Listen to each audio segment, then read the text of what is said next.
Still having some IT issues here logging in. This is our community's house. We are all guests in it here to serve our community. My name is Mike Little, Mayor of the District of North Vancouver. It's my pleasure to welcome you all here to our regular meeting of council for Monday, June 3rd at 7 o'clock. We'd like to start off our meeting in a good way, and I've asked Councillor Murray to read our land acknowledgement. Thank you, Mayor Little. We respectfully acknowledge the original peoples of these lands and waters, specifically the Tsleil-Waututh, Squamish, and Musqueam, on whose unceded ancestral lands the District of North Vancouver is located. We value the opportunity to learn, share, and serve our community on these unceded lands.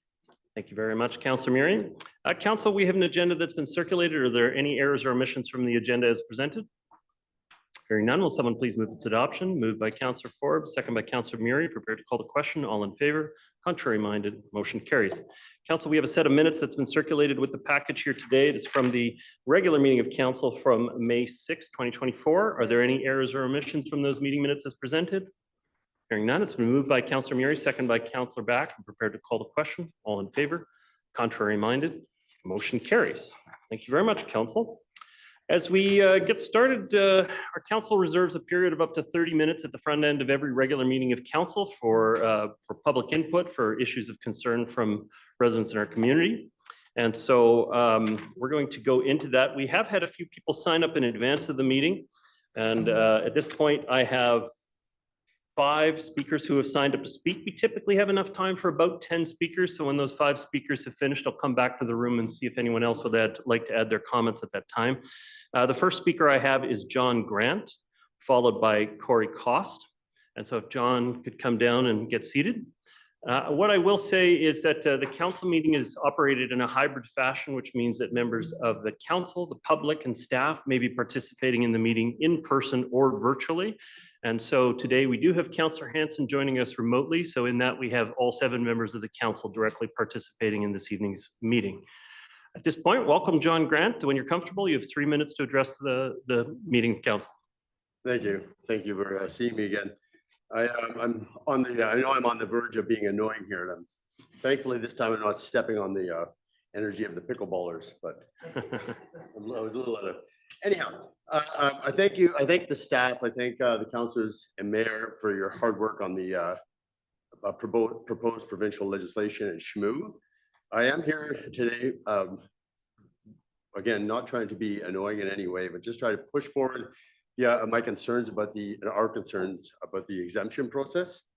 At this point, I'd summarize our feelings as my neighbors and people I've become associated with, that it's become more of an exclusion than an exemption.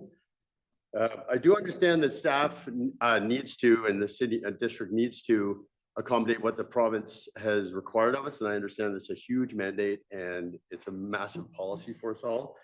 But my concern is that if it goes through the way it is now, that the exemption process has sort of been sidelined, the numbers have been accommodated for the province, and I wonder where we'll be as the exempted citizens, if you will. This is not an option for us as citizens, I think, to have options to live here, like to accommodate. I want to point out that this is not, from what people I talk to, this is not about having development dreams and being able to develop one's property and sell it, you know, all subdivided. That's not where this is. That's not where I could summarize my fellow citizens where we're at. Pardon me, I just made some more notes as I dashed in here. I think there's an opportunity for us here, which is to say, if we could streamline the exemption process, perhaps we can find ourselves building in the interface in a safer way. I know I brought this forward last time. I just like to throw that up there. The exemption process or the building process is quite complicated. And again, I don't know where we'll stand after that process comes through. And I don't know how this type of logic would apply to the other DPAs. I'm only referring to the interface.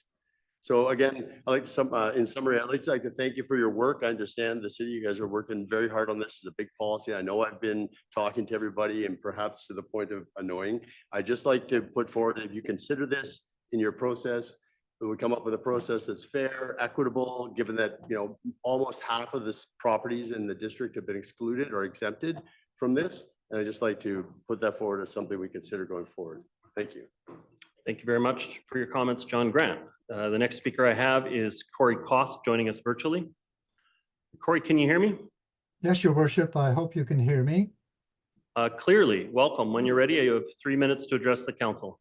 Okay, I was just trying to get the share going, so I hope you can see my shared Yes, file. I can. Okay. Good evening, Your Worship and members of council. My name is Corey Cost, and I'm here to give some input, but they are my own opinions, just to make sure council understands. I'm not of any association I may belong to. So I've already sent the complete input, so I'll just go over some highlights in yellow. I find it confusing to see that there are 3 options, ABC, before council, and then actually 4 options in the attachment on page 542. And that would be helpful to get clarified. Bill 47 removes the ability for municipalities to require off-street parking for the TOA areas.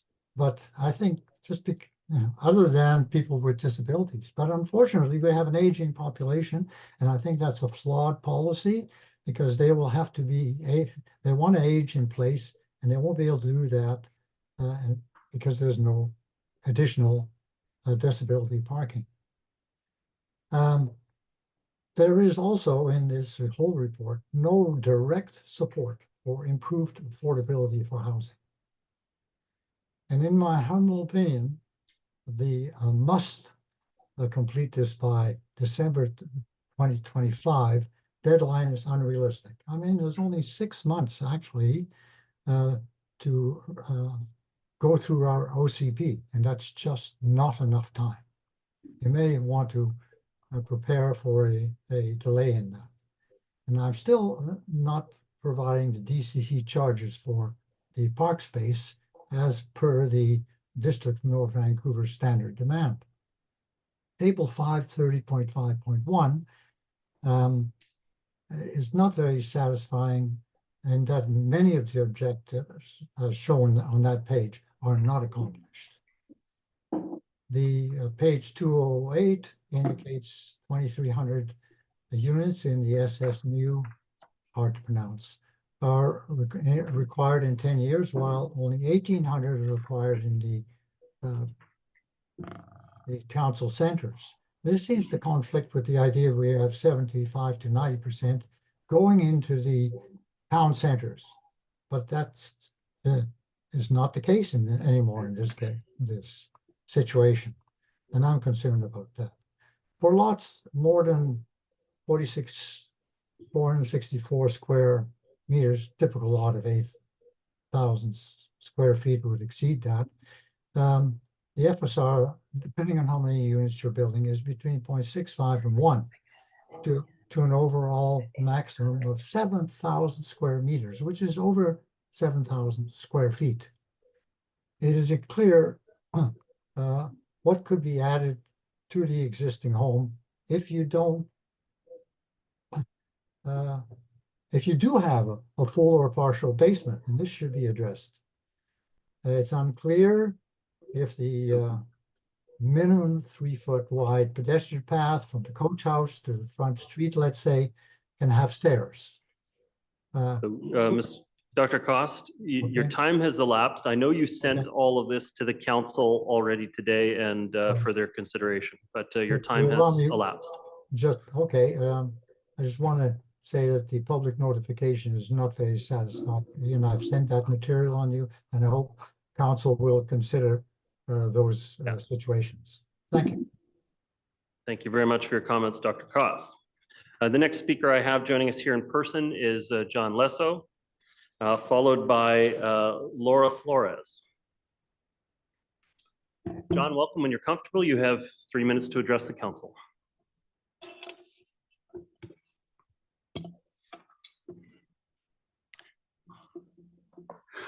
Thank you, Mayor and members of council.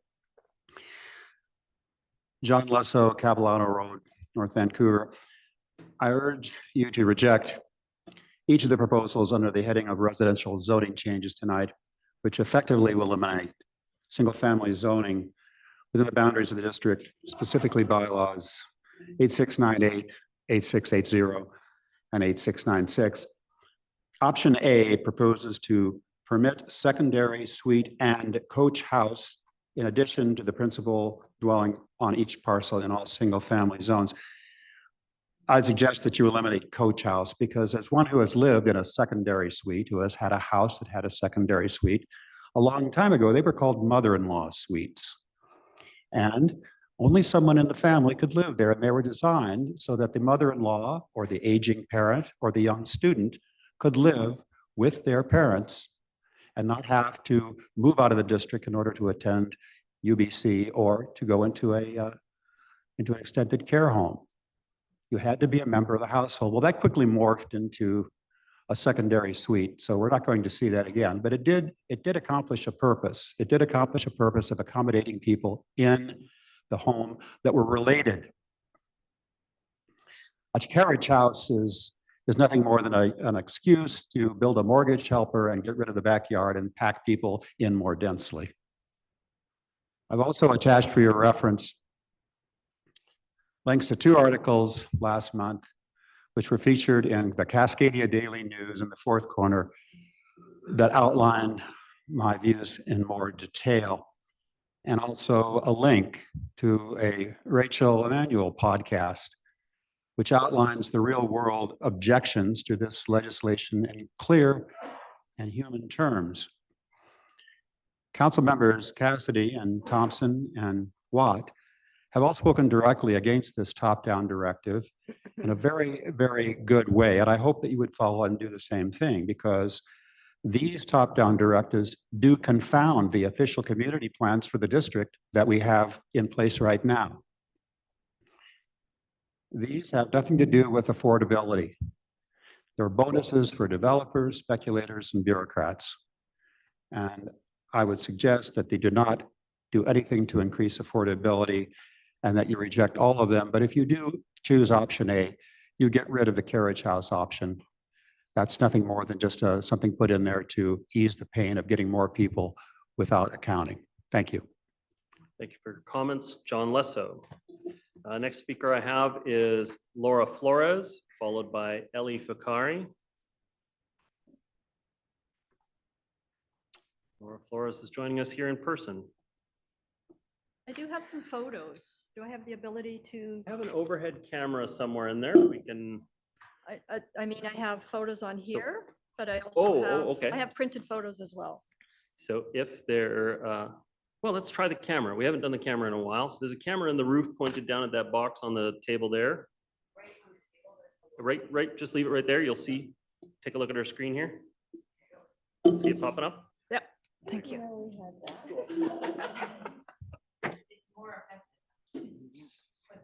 Yeah. Okay. So when you're comfortable, Laura Flores, Yeah, can I welcome. just say one thing? Because interesting, the fellow who spoke before me, my family and I moved into Westland Terrace. I do need to start your time. Oh, sorry. Okay. This was specifically to create a multi-generational home, which we did do so in 2020. I have a written statement that I'd like to read tonight, and then if I have a few seconds left, I'll make a personal comment. Good evening, members of council. Thank you for allowing me to speak tonight. My name is Laura Flores. My family is here as well. I come before you tonight with the plea for action regarding the management of non-Indigenous trees in our neighborhood. Having experienced firsthand the devastating impact of a falling tree on our house, I believe it's imperative that you take proactive measures to prevent such incidents from happening again. And that is because the tree that fell on our house sits on district land. It is also the 3rd tree to hit our property in 2 years. Without warning, a large tree simply fell and crashed into our house, causing significant damage. The ordeal is not only financially burdensome, but also emotionally distressing for our family. It serves as a stark reminder of the potential dangers posed by unmanaged trees within our neighborhood. While we all understand the intrinsic value that trees bring to our environment, particularly in terms of their beauty, air quality, and wildlife habitat, it's crucial that we prioritize the safety and well-being of all residents. Trees that are not well managed or structurally compromised pose a clear and present danger to nearby homes, roadways, and public infrastructure. What you can't read on that photo is that that is the tree sitting on a deck that we would normally occupy. That is the deck as well. And this is the ceiling of my granddaughter's bedroom. In the face of climate change, we must adapt our approach to urban forestry. While trees play a crucial role in mitigating the effects of climate change, we need to ensure that our urban forests are resilient and sustainable. Therefore, I urge the municipality to take proactive steps to identify and assess the trees that continue to pose a direct risk to us and our neighbors. The hazardous trees should be promptly removed or trimmed to minimize the likelihood of recurring incidents and property damage. In conclusion, the safety and security of our residents must always remain our top priority. By proactively managing our urban forests and addressing the risks posed by problematic trees, we can create safer, healthier, and more sustainable environment for generations to come. We've done our part to maintain a safe home. Now, please, we need your help. Do not let us be forgotten. Allow us to live without the fear that grips us because we cannot control when the next tree is going to come down on us. Thank you.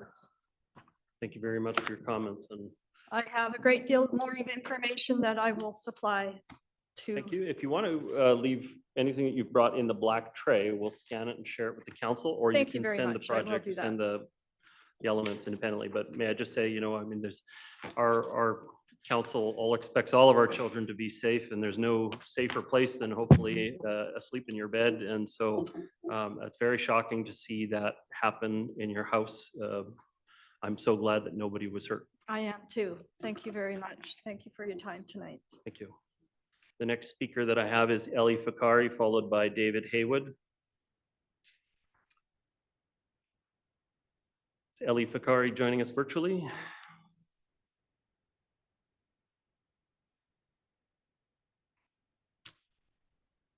I don't see a person virtually that looks like Ellie Fakari.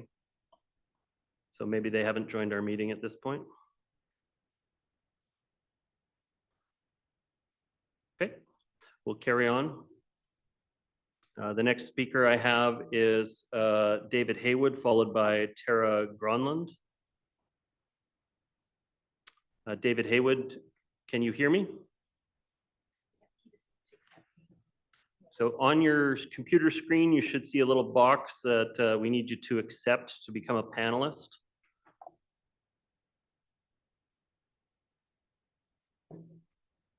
Okay, so we're going to invite David Haywood again and see if we can get him connected, but I do see that Tara Gronlund is over on the meeting, so I'm going to go to Tara. Tara Gronlund, can you hear me?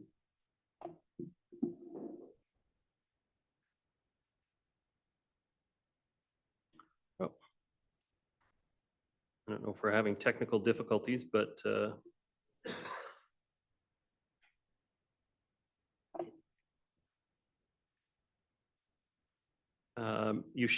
both of you should have a box that pops up on your screen, and you have to accept it to become a panelist. That way we can connect you to the virtual meeting. And I've now twice seen that it's been declined. So I don't know if we're having a technical difficulty or if you've decided to rescind speaking. Okay, so it's saying that it's been declined. Okay. All right, well, we have additional time. Would anybody else like to address the meeting in person or virtually? Okay, I see no further speakers, so I'm going to move on with this evening's agenda.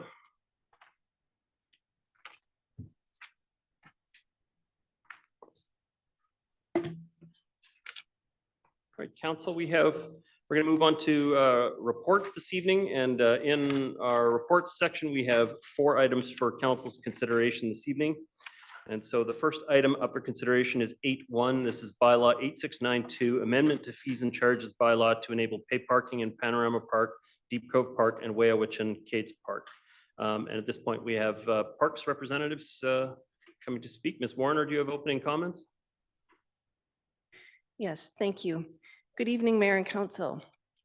As council directed in January 2023, following the successful implementation of pay parking in Lynn Canyon Park, staff have developed an expanded pay parking program to manage similar peak season parking demand at Kate's Whey-ah-Wichen, Deep Cove, and Panorama parks. These parks have high parking demand during peak season, and pay parking has proven to be an effective tool to help manage the demand for parking and improve park visitor experience in destination parks. Tonight, staff are seeking council's approval for amendments to the fees and charges bylaw to allow charging for parking in the additional parks. In addition, the proposed amendments allow for the resident parking pass at Lynn Canyon to also be extended to these 3 additional parks. I would like to now introduce our park planner, Nicole Foth, who will provide additional details through a short presentation. Welcome. Good evening, Mayor Little and members of council. Thank you, Stephanie. This presentation is to introduce the bylaw amendment to enable pay parking at Panorama Park, Deep Cove Park, and Kate's Park, Whey-ah-Wichen. The presentation also includes an overview of the pay parking program planned for these new parks. My presentation is about 5 minutes. Last year, council directed staff to develop pay parking for the parks at Deep Cove, Panorama, and Kate's Whey-ah-Wichen. As council is aware, pay parking is a parking demand management tool that we can use when there are more cars looking for spaces than are available. Pay parking also encourages park visitors to access parks by other means, or for those who choose to drive, pay parking is an incentive for parking turnover, which improves parking demand management. The new pay parking locations include here on the map, Panorama Park, Deep Cove Park, which has 2 parking lots, and Kate's Park, Whey-ah-Wichen in the central area. This excludes the boat launch parking area, which already has existing pay parking, and the eastern area of the park known as Little Kate's, which will remain free parking and is to be designated as 2-hour time-limited parking effective during the hours and season of pay parking. As a tool to manage high parking demand, pay parking aligns with several district plans and policies, as you can see here. Tonight for council's consideration are amendments to the fees and charges bylaw to enable pay parking at the 3 new locations. This includes enabling the current $3 an hour fee to be expanded from Lynn Canyon Park to the new locations, and setting the resident exemption pass to $10 per calendar year.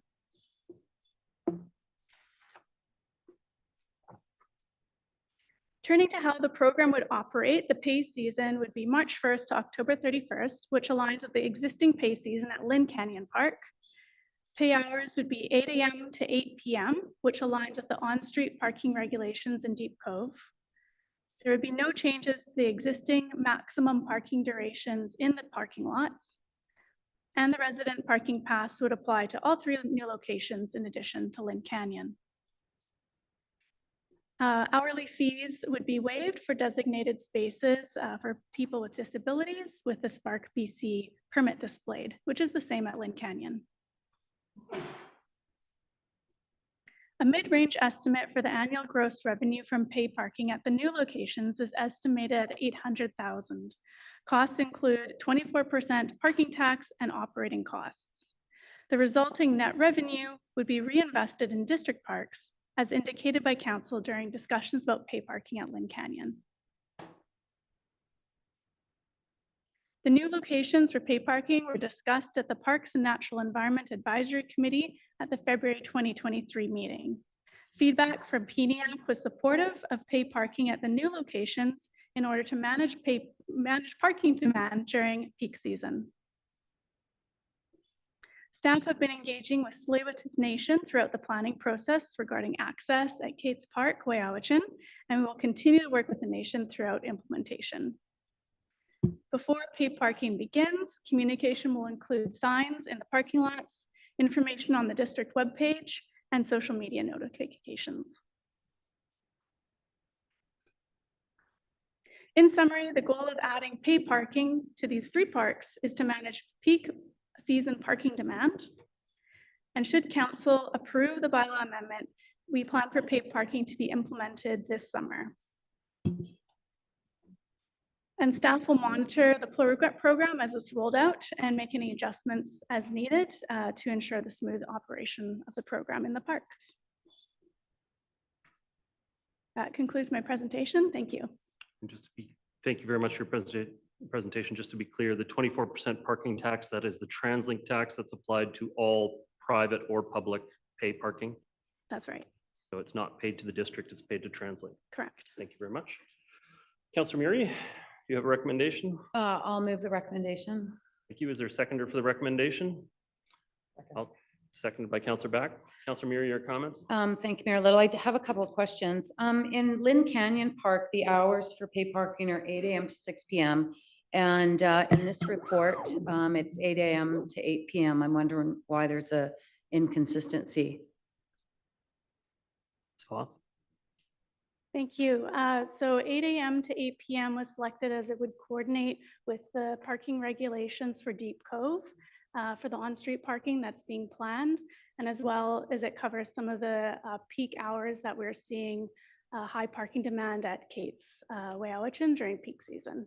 I'm a bit concerned, Council, in regards to the local theater and the impact on parking for the guests that come in. Usually those shows, start at 8, but people arrive there at 7.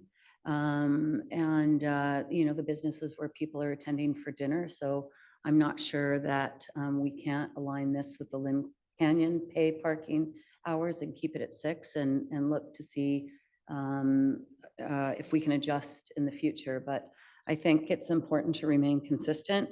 I'm glad that the report highlighted that the revenue from pay parking is not going back into general revenue, but it's going back into the park system. And I think that was always an important part for me to be able to support pay parking. Certainly, it's a demand management tool, and we've got some, significant challenges in regards to parking in some of these high volume areas. And I guess the part that's missing for me, though, is the enforcement piece and the ticket piece. And we know that the tickets for many people, parking tickets for many people at $45 is just a cost of the visit that they incur when going down into some of these areas, especially in the Cove. A parking ticket at $45 for a lot of people isn't a big deal, and they just incur the parking ticket and then remain for the day. So can staff advise when we are going to be reviewing parking tickets and the cost of them, increasing them to say $100? When's the next time we're reviewing fees and charges to staff? Well, we're reviewing fees and charges right now. I'm surprised that we're not looking at increasing the parking tickets. Your worship, we do that every year as part of the budget process. So it's something that we finished in like February or March of this year, didn't we? Yeah, Do the fees and charges. That's correct. And we'll start the process again this fall. Okay, I'm sure we'll have a good discussion about what that price should be. Can I also ask about enforcement? How is this going to be enforced? We note that in the last report that staff brought forward in regards to the parking regulations in the Cove, there was enforcement should increase, but is there been any, are we hiring more bylaw officers? I know we've put in place an ability for our rangers to be able to ticket and enforce. Is there going to be more staff in these areas to enforce these parking regulations and pay parking? Mr. Stewart has a comment. Your worship, I can turn this over to Mr. Milburn, but the fact of the matter is we are doing a service review, and that will include a look at bylaw on the amount of resources that we're going to require, especially if we add all this pay parking. Okay, well, that's good for next year, but what about this year as we embark on sunny weather this weekend? It's going to be 22, I think, is what they say. And we know, especially the Cove is going to be packed. So how do we enforce between now and next year when we review parking enforcement and resources? I think Ms. Foth has additional comments. I always encourage you to tap your hand, raise your hand on there. That helps us. But yeah, Ms. Foth. Thank you, Your Worship. We're in negotiations with the contractor right now that will also be doing enforcement in the parks, but that also doesn't preclude bylaw officers or park rangers to also ticket in addition to that. And so we will be looking at having a contractor helping manage that enforcement as well as the overall operation of the program. Okay, I think the general feeling for certainly the locals is that there's not a lot of enforcement. They don't see a lot of enforcement coming into the area on a regular basis. I heard a few gasps when I suggested $100 as a parking ticket. That was me. But again, I'm sure we're going to have a good conversation about that. But you know, imagine if you live in one of these very popular areas and someone sees you walking out of your front door and they actually have an argument with you because there's a spot in your driveway and they want to park there and they're curious as to why you won't let them. Or imagine if you come home one day from shopping and someone's parked in your driveway and you don't know who it is. And imagine if you live in a neighborhood where somebody blocks your driveway and you can't get out. Imagine what that's like. So places like Lynn Canyon area, Deep Cove, experience that kind of thing all the time. Deep Cove has been experiencing it for years, where people just feel like they have the ability to park wherever they want and not follow the rules. So, you know, it has been a problem for many years. We're trying to fix it and no one wants to put pay parking in and no one wants to put these kind of regulations in. But the popularity of these areas is requiring us to do so. And I certainly hope council follows this directive by staff and the direction we have given staff to implement these kinds of enforcement tools. And I'll support this motion. Thank you, Mayor Little. Thank you very much. I've got councillors Back, Hanson, and Ma. Councillor Back, your comments, please. Thank you, Mayor Little. Thank you very much, staff, for bringing this forward. I think that pay parking is needed, particularly in areas where we're seeing the sort of demand as we are, like Deep Cove and Kate's Whey-ah-Wichen.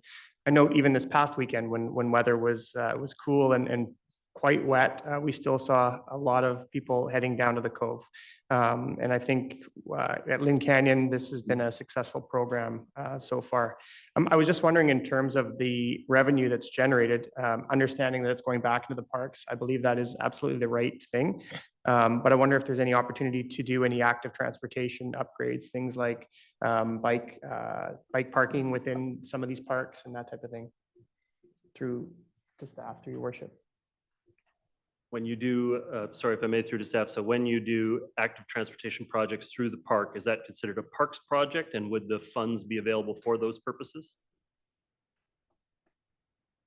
Through your worship, for example, when we went to do pay parking in Lynn Canyon, we also looked at improvements for active transportation there, such as installing bike racks, putting in a lime bike grove, things like that. Those were done with parks and transportation in coordination, and I would expect any future improvements like that we would be looking to do in coordination with both parks and transportation going forward. Yeah, that's great. Thank you. Because I think particularly in Deep Cove, that's an area where, you know, ultimately we're going to have active transportation improvements, a spirit trail that goes to Deep Cove. I think it would make sense to have improved bike facilities within each of those parks. But no, generally, I think this is something that's long overdue. And I know we have the whole, you know, all of the different parking changes that are coming to Deep Cove, which I hope will provide some relief for residents, as well as make it easier for residents to find parking with increased turnover. Thank you. Thank you, Councillor Back. Councillor Hanson, your comments, please. Thank you, Mayor Little. Thank you to staff for the presentation, all the work that was done in preparing.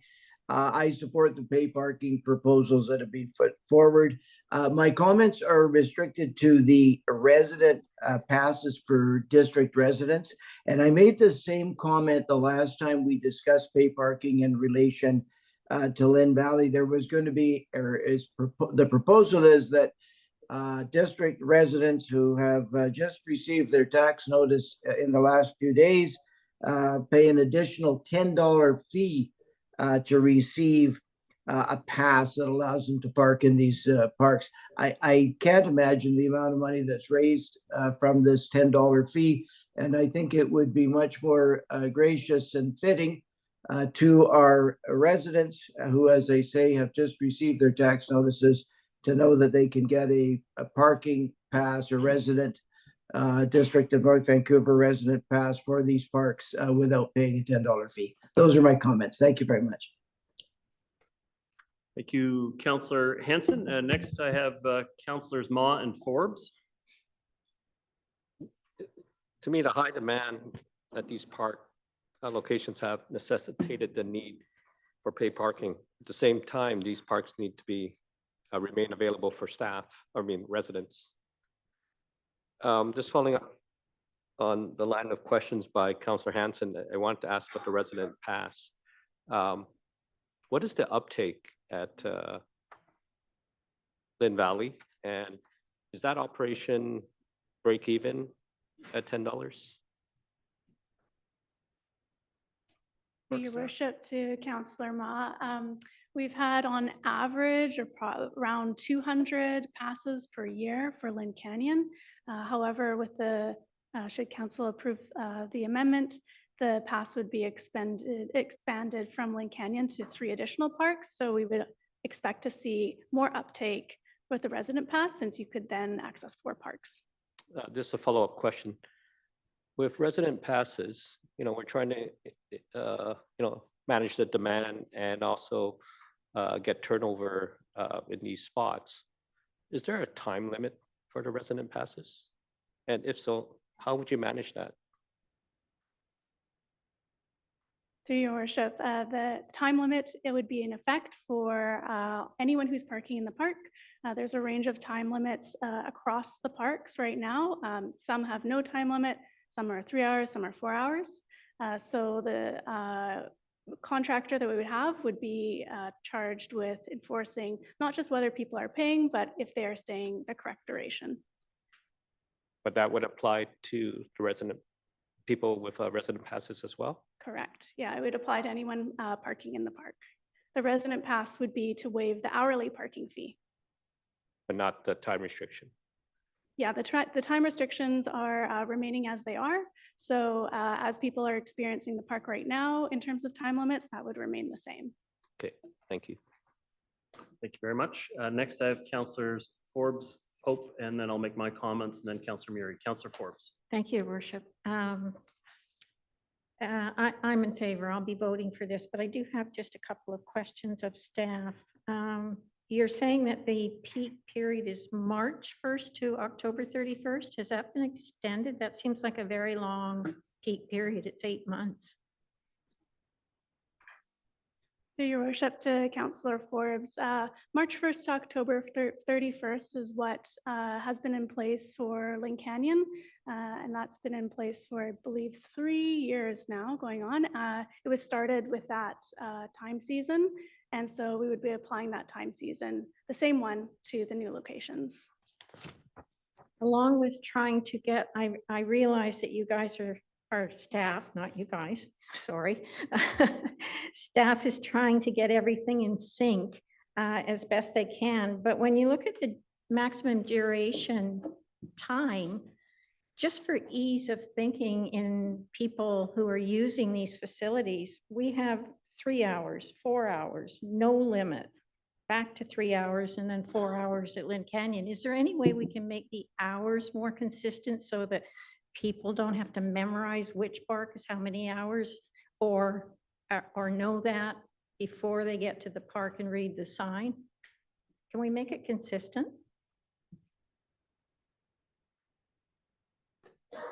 Through your worship, this is something we could look at when we're rolling out the program. We collected data on the parking use before pay parking would go in effect. And so we'd be looking to monitor that going forward and looking at if we need to make time changes in terms of parking duration on an operational basis through the park.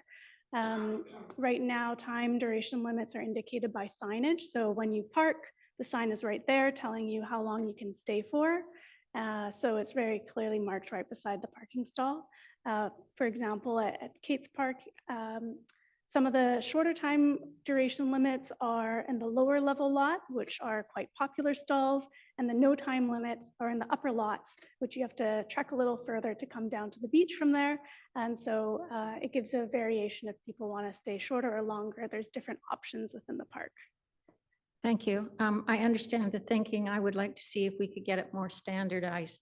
Maybe I understand the closer to the beach and Kate's, but I think it's also dependent on the activities that happen the most in those particular areas. But I just think we'd like to stop cars from traveling to the parks and then finding out they can only stay there 3 hours. So I'm just looking for a way to inform people better or have it more consistent so it's easier to remember. The one other comment is I can remember last term on council when we brought in the pilot project for Lynn Canyon Park. There's quite a discussion over the cost of that resident pass. So the annual pass. So I definitely don't want to see it go above 10. There's quite a discussion about keeping that as low as possible. So I don't know that we can go to 0 as Councillor Hanson has suggested, but let's not go over 10. Thank you. Thank you very much. Councillor Pope, your comments? Thank you very much. Thank you for the work on this. I support the pay parking proposals. It will incentivize more parking turnover and provides public access to parks for more users per day. It also encourages people to use active transportation instead of cars, and that will include the new Spirit Trail. And I know I play pickleball out at Little Kate's all the time, and I can't wait to be able to ride my bike out there. Little Kate's, I'm actually a bit concerned about the 2-hour time limit versus 3, because I know the pickleball players there will sometimes play longer. But it does make sense to me to prevent Little Kate's from becoming a location for those seeking to avoid pay parking in the western area of Kate's Park. And the data shows that Little Kate's averages less than 2 hours. So I'm okay with that. And I'm also pleased to see that the disabled have that the hourly fee is waived for the disabled with a valid permit. Thank you. Thank you, Councillor Pope. Just my own comments on the matter. I am supportive of us moving this direction for our parks. I do believe it's an effective transportation demand management tool to have a fee in place, along with a reasonable mixture of parking options within the community. I think Councillor Murray raises a very important point, though. I mean, we have a largely not-profit theater service down in that area. They run on a shoestring. You know, is there a way we can look at including some parking with the fee? Most of their, I mean, they do run matinees from time to time, but most of their shows are at 7 o'clock at night, and so they'd only have to have an hour of parking, or maybe a little more than an hour of parking paid for it. But I think it would be impactful to their operations, where we normally would have free parking for the theater. Up until this point, we would all of a sudden be paid for it, so it may affect their operations. So I guess I'd be kind of curious, can staff engage with the theater to see if there's a way to give them some relief so that they can carry on their operations with, it's a local theater troupe, right? So I don't know if there's a response from staff about that. Do you have enough room within the existing regulations in order to be able to consider programs like that?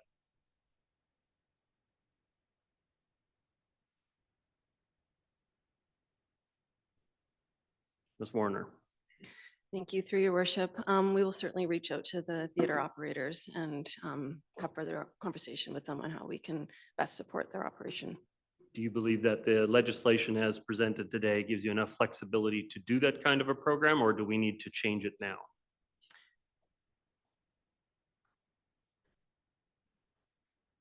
Ms. Cloth? Yeah, to your worship, the existing bylaw as presented would enable potential flexibility as the apologies. There does give some discretion to the parks manager to waive hourly fees for certain groups as determined. I'll just add to that. We have the parks bylaw as well that we can use and have discretionary regulatory capacity through the parks bylaw. So we can take that also back to legal for further advice, but we feel confident that we can work with the theater operators. Great. If you could report back to council on options for that, that'd be appreciated, but I'm not going to hold this up tonight to wait for that. So I'll be supportive of the recommendation. Next speaker I have is Councillor Murray. I think Mayor Little, I'd be happy to move an amendment just to go from 8 a.m. to 6 p.m., which is the same as Lynn Canyon. I'll second that. Okay, it'll just be the easiest thing rather than having to go back to legal. I don't want to go back to legal. That costs more money and takes way longer. I'd also like to move an amendment that the $10 pass is provided to district residents at no cost. So I've got to deal with the First Amendment first. Okay, Okay, so the First Amendment's been moved and seconded, and that's to move the hours, the end of day hours from 8 p.m. to 6 p.m. for the Panorama lot or for all of the lots? just for all of them. If we need to amend it later, we can always do that. We can always be flexible, but let's just start at 6, same as Lynn Canyon. Keep it simple, keep it easy for people to understand, and just go to 6 o'clock, see how that works. That understood by staff, what's intended there. Okay, so on the amendment, I don't see any further speakers on the amendment at this time. Prepared to call the question. All in favor? Contrary minded? Motion carries. Thank you And very the much. second amendment, Mayor Little, would be that we, given the information from staff that we've taken an uptake of all 200 passes. We've just increased taxes by 7%. I'm sure we can cover $2 grand. And, you know, I'll say maybe we get 3,000 in the rest of the parks, $5 grand. I think it's a small amount to pay to allow our residents to use our parks at no cost, considering they've paid for them over the years. So that the amendment would be that DMV passes, resident passes are provided at no cost. I second that, Mayor Little. Thank you, Sorry, Mayor. what was that? That Councillor. was seconded by Councillor Hanson. Is that correct? Yep. Okay. All right. So on that amendment, any discussion on that amendment? Councillor Murray? No? Nothing, no. Councillor Hanson, additional comments on the amendment? No, thank you. Okay. Anybody else? Additional comments on the amendment? Councillor Pope. Yeah, I generally have no problem with the amendment. I just do wonder about the cost because it's not just the $2,000 in revenue. It's the staff time to administer the passes. And I'm wondering where that lies.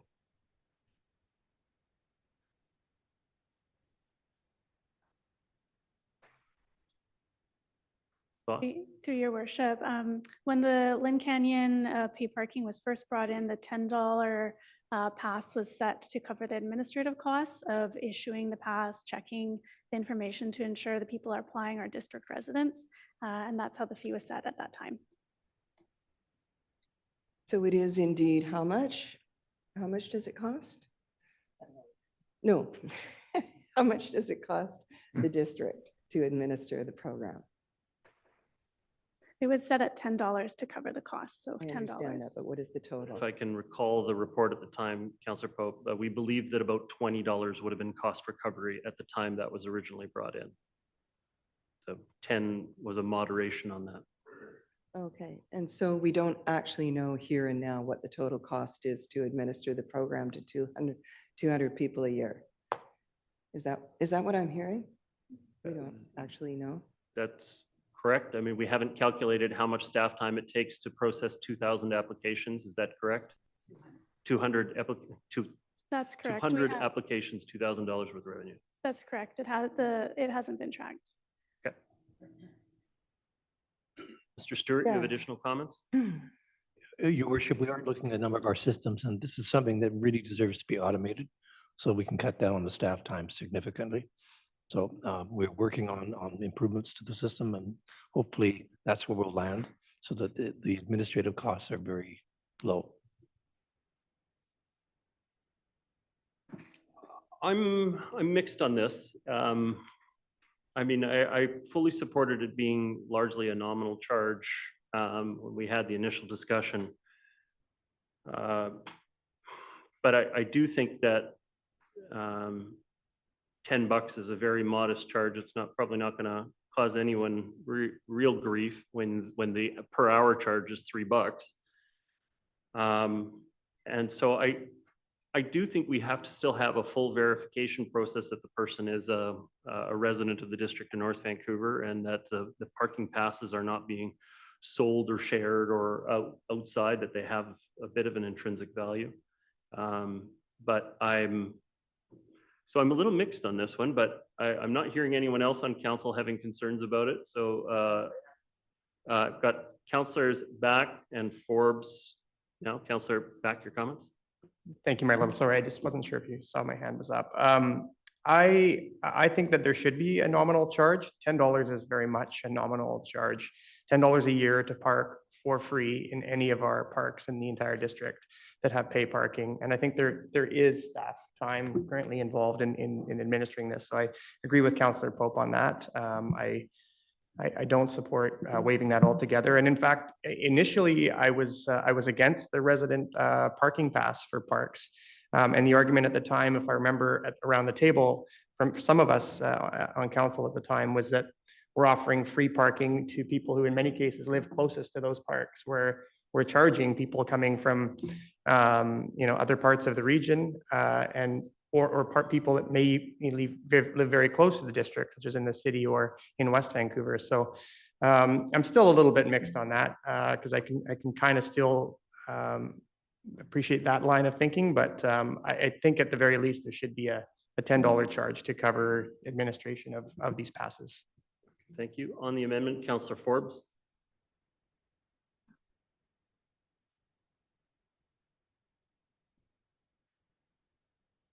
Is it on? Yes. Oh, thank you, Your Worship. Yeah, I don't want to go down that road of that discussions that we had before in last term, but I think the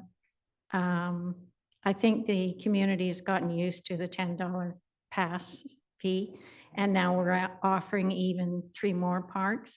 So in order to cover costs, I'm in favor of keeping the $10 fee. Thank you. Councillor Ma on the amendment. I was just going to say $10 is reasonable. Your microphone on, sir. There we go. It is. I think $10 is reasonable. And, to Councillor Back's point, people that might live close might also get the pass. But now that these passes are good for, other areas and potentially, yeah. Sorry, did you want to say something? Okay, thank you. I think $10 is reasonable. Thank you. Thank you very much. Got a couple of speakers still on there, but I think they're for the original motion. Is anybody else wishing to speak to the amendment? Okay, I'm prepared to call the question on the amendment. I just can't help one more little Well, comment. actually, you've already spoken to the amendment, Oh, don't I get to speak twice? not an amendment. Sorry. I tried Friday in this. Yeah, I know. Anyway, go ahead. So I'm calling the question on the motion on the amendment. All those in favor? All those opposed? Okay, motion is defeated, so it'll stay at $10. We're back to the regular, back to the original motion then, with the one amendment that we passed earlier. Okay, so I see Councillor Pope, your name is on the list. Did you want to speak to the original motion? Okay, prepared to call the question. All those in favor? Contrary minded? Motion carries. Thank you very much, Council. Okay, the next item up for discussion is item 8.2. This is the bylaw introduction for transit-oriented areas, designation bylaw 8679. And I was just going to comment on this before I hand it over to staff. This is both 8.2 and 8.3 tonight, and all the bylaws, the provincial bills 44, 46, and 47 are the most impactful legislation on municipalities in the last 50 years in the province of BC. They fundamentally change your local council's ability to make land use decisions on a very large amount of the properties in the community. So they have to be considered carefully. The item that we're going to be discussing first, this is the transit-oriented areas bylaw. I did have a question leading up to the meeting that I just wanted to quickly address. Someone asked, why did we only advertise this as first reading rather than first, second, and third reading?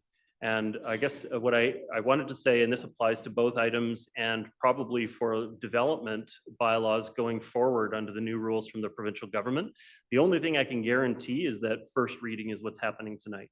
It's up to the council to decide whether we're going on to second and third readings and adoption at those times.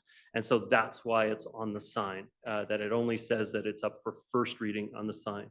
But it is council's discretion on this, on the next item, and on future development items to decide whether or not second, third reading are considered on the same night. So it's a slight change in our procedure. When we used to have public hearings, then automatically it would go first, then there'd be a break as it was referred to a public hearing, and then it would come back for second and third, and then there'd be another slight break while we waited for the technical matters to be worked out before adoption.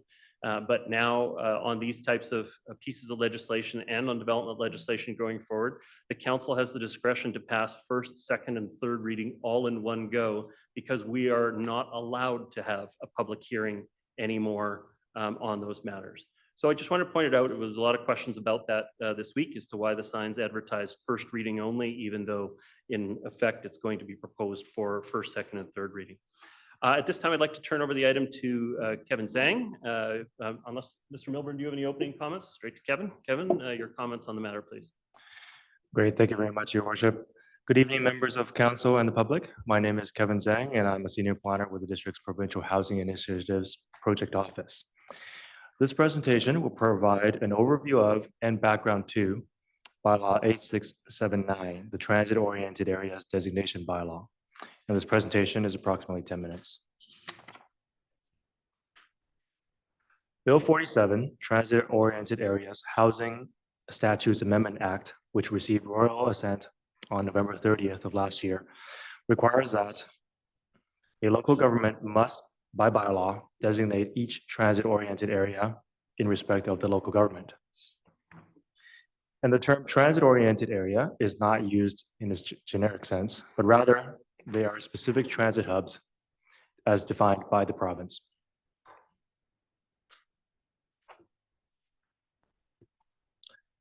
And in the district, the province has prescribed 2 TOAs, one at Phipps Bus Exchange and one at Capilano University Bus Exchange, as can see by the purple stars on the map here. And the exact center points of each bus exchange is also published by the province through longitude and latitude coordinates. And this precision will come into play later on in the presentation. So getting back to the bylaw, Bylaw 8679 for consideration by council tonight satisfies 3 criteria set out in Bill 47, which state that a TOA designation bylaw must be made by incorporating maps, must include land designated in respect of the local government, and must consider applicable guidelines, which in this case is the TOA policy manual to the right. For clarity, Bylaw 8679 is not a rezoning bylaw. It does not change the current zoning on any properties. It does not grant any new development rights or set new parking requirements. Whether a property is within a TOA or not, a council issued rezoning is still required for any proposal that's inconsistent with current zoning bylaw.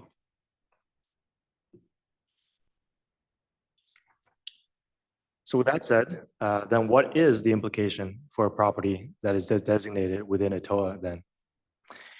So there are 2 important aspects of Bill 47 that relate to density and height. Sorry, density, height, and parking.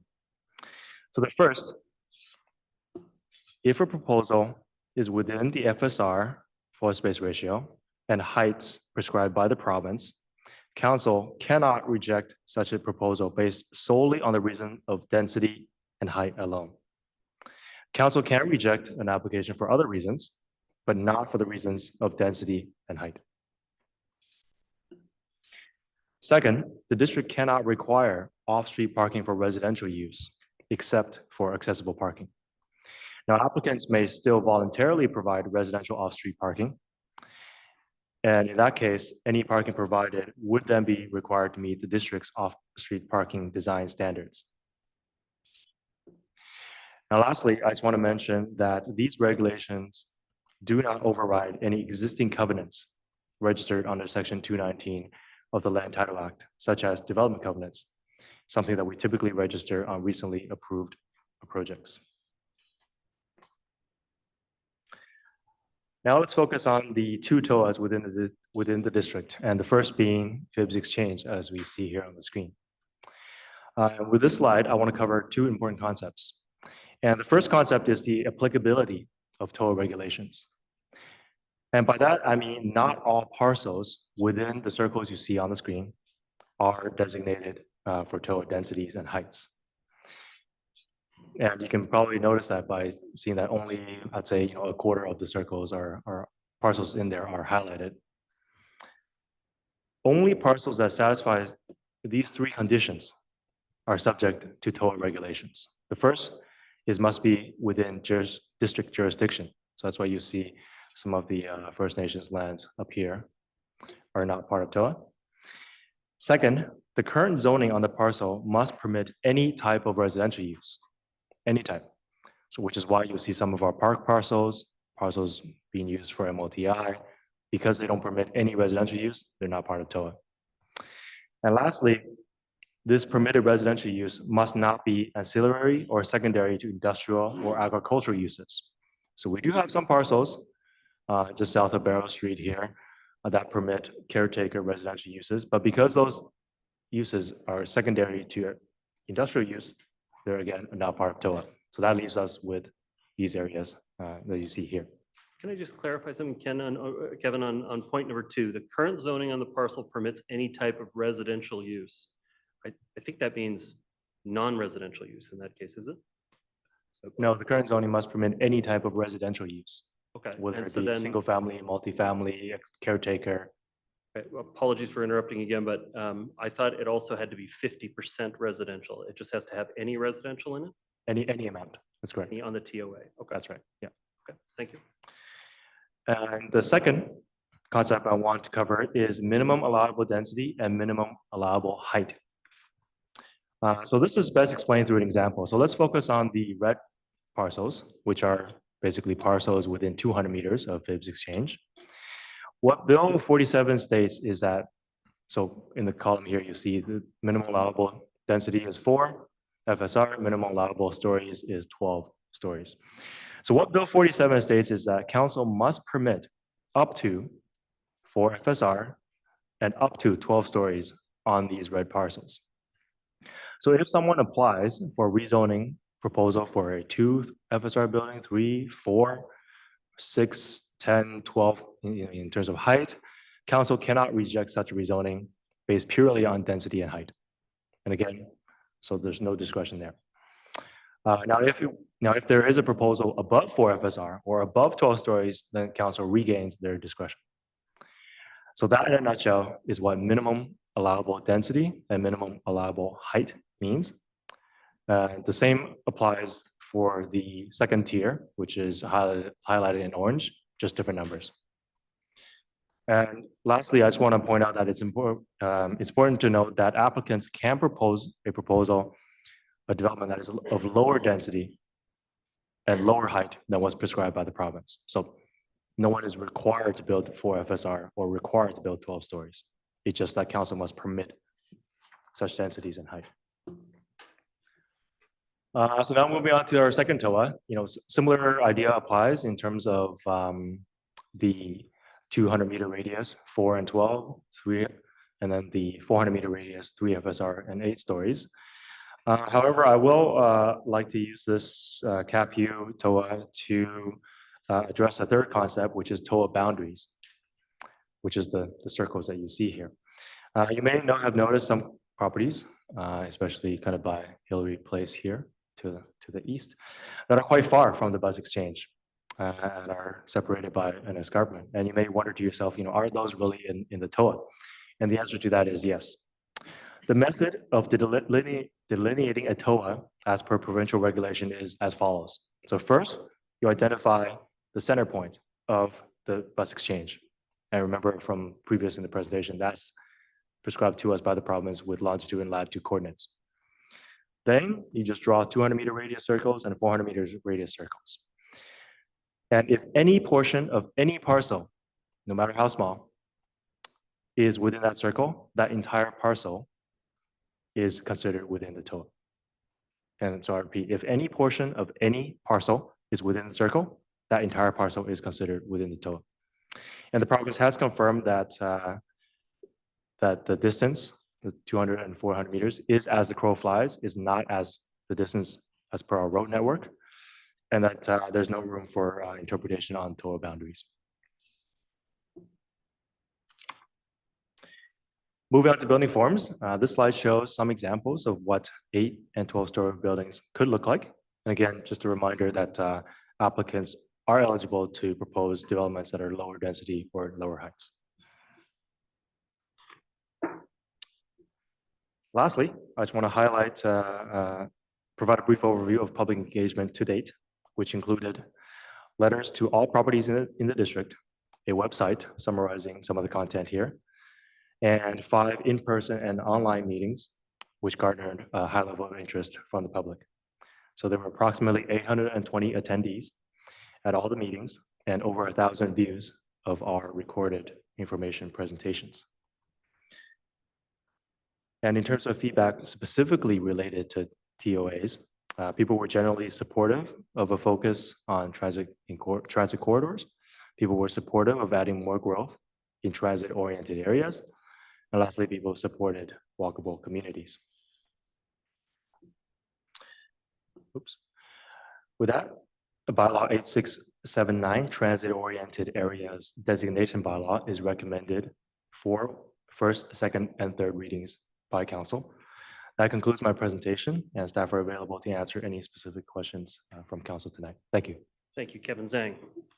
Councillor Hanson, I see your hand. Are you wanting to move a recommendation? I'll move the staff recommendation. Okay, is there a seconder for the staff recommendation? Councillor Pope. Councillor Hanson, go ahead with your comments. Yes, thank you, Mayor Little.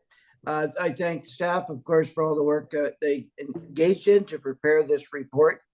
As stated in the staff report, the provincial legislation requires us to designate these 2 areas, Phibbs Exchange and Capilano University, as transit-oriented areas with all the implications for density that go with that.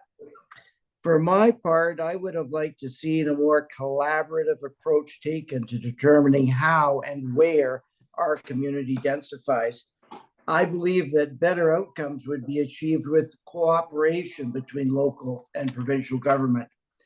I note that densification in these locations is at odds with our prevailing plan, developed with significant community engagement over a long period of time, of densification in town centers, Maplewood, Lynn Creek, Lynn Valley, Edgemont, and Lions Gate. As stated in the staff report, development within these transit areas, Phibbs Exchange and Capilano University, will involve significant new infrastructure. Funding of this infrastructure will be a significant issue going forward, and it's certainly possible that the district taxpayer will find it challenging to fund the necessary infrastructure for such sites without significant contributions from senior government. Furthermore, I hope that the housing that's created from these transit-oriented areas will indeed contribute to a broader housing mix and more affordable housing as is required in our community. And I will support going forward rental-only zoning for these transit-oriented areas. However, at this stage, we have no choice but to follow Bill 47 and designate these 2 locations for this as transit-oriented areas for this much greater density. And we will have to watch the issues very carefully going forward. Again, thank you to staff for all their hard work. Thank you. Thank you for your comments, Councillor Hanson. Councillor Pope. Very much, and thank you to staff. Thank you to staff for all of the work that's gone into figuring this all out. It makes sense to me to build density and transit hubs at Phibbs and at Capilano U, and surrounding areas could be filled with housing for students, faculty, families, seniors, and many others. Public engagement has determined that people are generally supportive of this. We have a housing crisis. doing nothing is not an option. The numbers that have been quoted for adding additional units in the District of North Van, I believe the number is 5,500, is a theoretical maximum build out that staff have done for analysis purposes. But obviously this is going to take many, many years. It's not going to happen all at once. So I expect that during the next few decades, we will actively work to provide sufficient servicing infrastructure to keep pace with development. And I look forward to reviewing new development cost charges bylaws and amenity cost charges bylaws in the coming months. I will be supporting this. Thank you. Thank you, Councillor Pope. I've got Councillors Ma and Back. Councillor Ma, your comments? Thank you. I echo some of Councillor Hansen's concerns about how the province unilaterally designated these two transit-oriented areas. It's not a good approach if you want to work as partners. Although these two areas are outside the district's town centers where we're trying to focus density, the idea of having more density around transportation hubs is reasonable, notwithstanding how the province has simplistically drawn these circular boundaries. As Kevin mentioned, you know, one of the areas around Capilano is down in Escarpment. That development, you be very challenged to walk to the bus loop. Regardless, I will support this. It's reasonable and we need to move forward. Thank you. Councillors Back and Murray. Councillor Back. Thank you, Mayor Little. I agree with many of the comments that my colleagues have made. I want to start also by thanking our staff team who have been strictly focused on these bylaws that we're considering here tonight. I know it's been an immense amount of work, so I just want to express my appreciation for all that you've done to get us to this point. I think transit-oriented development makes a lot of sense, as Councillor Pope has highlighted. You know, especially as we look to the future of how transit is going to look on the North Shore. I think, you know, creating the hubs where those potential lines, whether they're bus rapid transit or ultimately rapid transit in the form of rail, having development occur in those right areas around those lines makes a lot of sense. These particular transit-oriented areas, I don't think are a huge departure from how we envision the community through our official community plan, although Capilano University will certainly be an evolution, but I think the university has future plans to grow, and housing is a part of that, a big part of that. And we have approved some student housing, which will be going up there, and I'm excited to see what having this as a transit-oriented area will mean for housing for the students and faculty there. And in terms of FIBS, hopefully many people have seen the refreshed FIBS, which is now up and running, and I think again our OCP really looks to Lynn Creek as a complete town center, and I think this is really an extension of that. So as far as transit-oriented areas, I am supportive. Also want to acknowledge that a more collaborative approach with the province is something that I look forward to going forward. But I did generally support these areas for transit-oriented development. Thank you. Thank you very much. Councillor Murray, your comments? Could I have the slides put back up, please, Mayor Little? Sure we can. Mr. Zhang. Well, Mr. Zhang's coming to the table. We're being told to do this by the provincial government. And as it turns out, the Cap University slide and the FIBS exchange slide, where the circles are. As it turns out, I'm not very good at doing what I'm told. I never have been, so I won't be supporting this bylaw. I'm opposed to the legislation that the province has unilaterally applied to municipalities in this province. They've taken away our zoning controls, and quite frankly, that is the biggest power municipalities in this province have ever had. It's the reason why we have parks like Cove and Mountain Forest in the district of North Vancouver. That land was slated for development 30 years ago, and now it's a park for everyone to enjoy. Can you imagine if the province was able to change that, what would happen? This was on the TOA. you know, the devil's in the details, and I'm sure, you know, there's a lot of details that people did not understand when they were looking at this legislation. For instance, do you know that the municipality had negotiated a 5-story market or rental project with, I believe, 6 to 8 affordable units, below market units, because we're in a housing crisis and we need actual affordability, not more penthouses or market condos. And because a piece of property down off Mountain Highway sits within one of these circles, the developer, who had gone through a rezoning bylaw or an application, was at building permit stage, decided to pull his application because now he can build 8 stories because he sits within one of those circles. So we've lost the affordable housing that we negotiated. We lost the work that we spent years in planning these local town centers because the province unilaterally came in and said, we know best. We don't have a building full of planners, but we know best. It's sort of like us saying, well, we know how to implement healthcare and we know how to implement education as planners in municipal government, which we do not. That is not our expertise. Our expertise is land use. We have a room full of planners that do this every single day. So we've lost that opportunity. That developer's now pulled that application and he wants to build 8 stories. The second slide, Cap U. Well, let's talk about that. And I'll tell you that Phibbs Exchange is also on a floodplain. You can drive down Main Street any day of the week, especially with the rain right now, and go through a swimming pool. Cap University was a location that the province unilaterally chose. And I guess they didn't drive out there to take a look at what the area actually looks like, because half of it is on an escarpment at the bottom of an area that has slid 3 times in the last 40 years. And part of it sits in a river. It's called the Seymour River, and it is also on a floodplain. For those of you that know or have lived here for many, many years, to get out of the Seymour 50 years ago, you had to go over the Grantham Street Bridge and turn left on Seymour Boulevard because the Seymour River Bridge was not in place at the Superstore. Guess where they want to put 8 stories?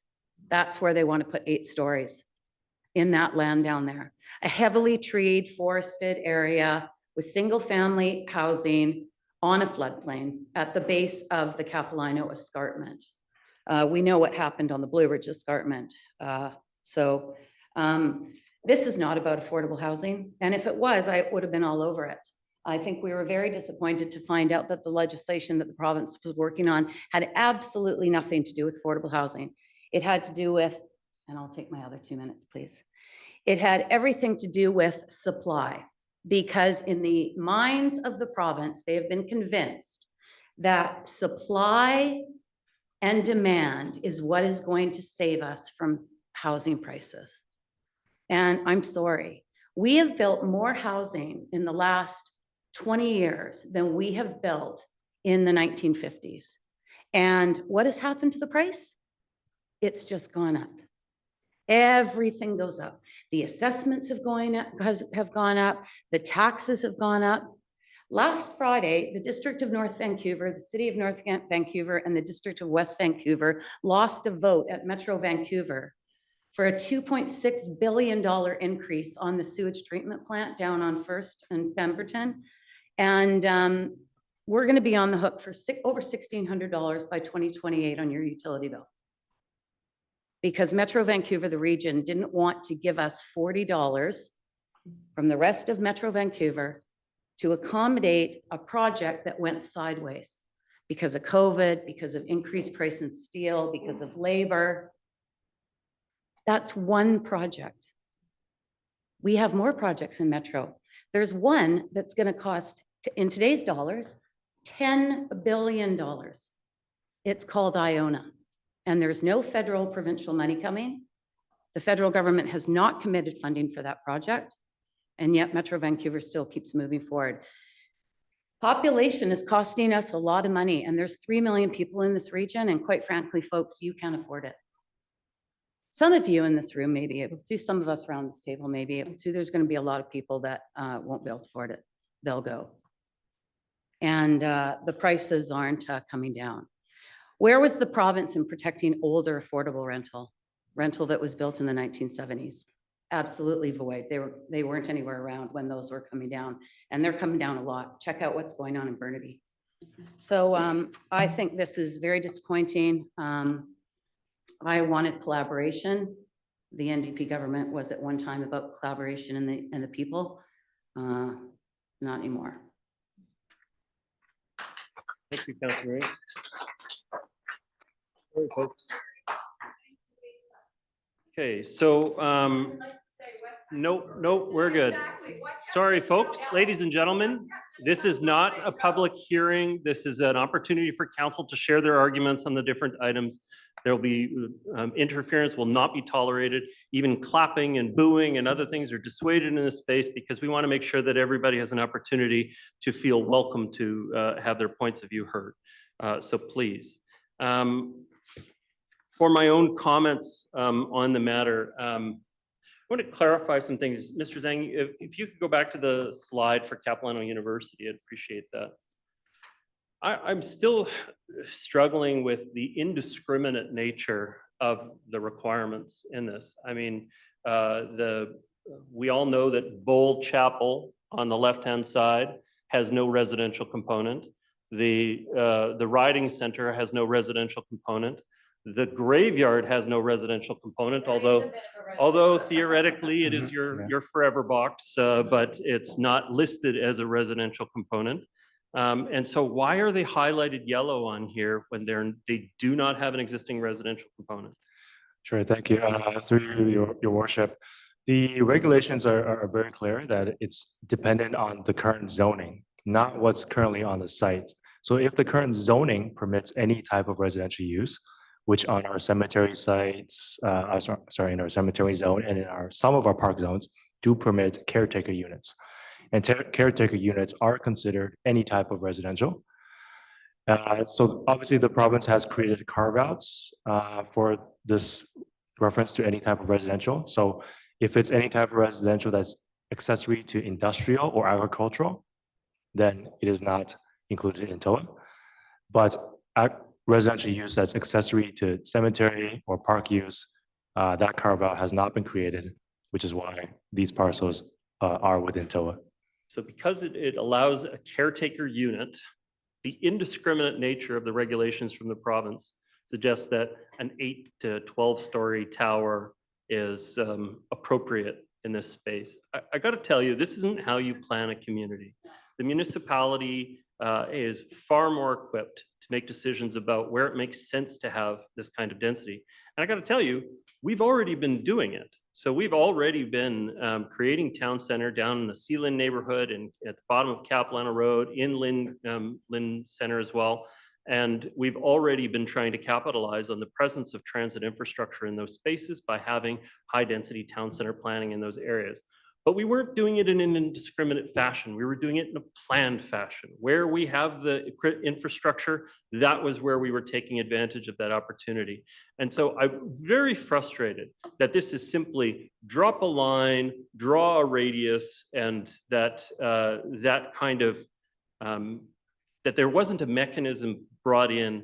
I said that a municipality can come up with their own plan within that area, but generally meet these conditions, so that we could say that there's an area that is totally disconnected from where the transit service is, doesn't have transit service, and it would not make sense for us to densify in that particular space.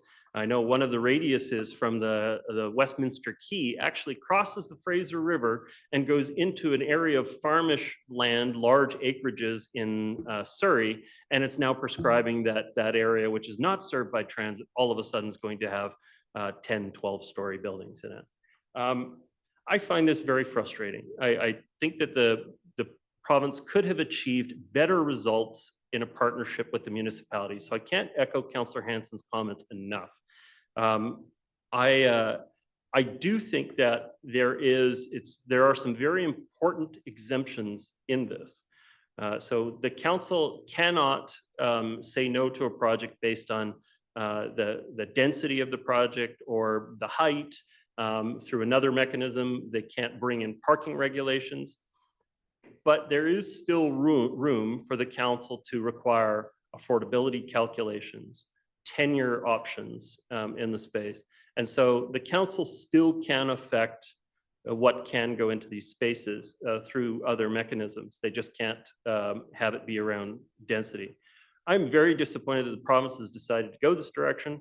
My heart is definitely with Councillor Murray on that issue, but I also don't see a way that we can, with the mandate from the provincial government and us being a product of the provincial government, I don't see how we could vote this down in the current state.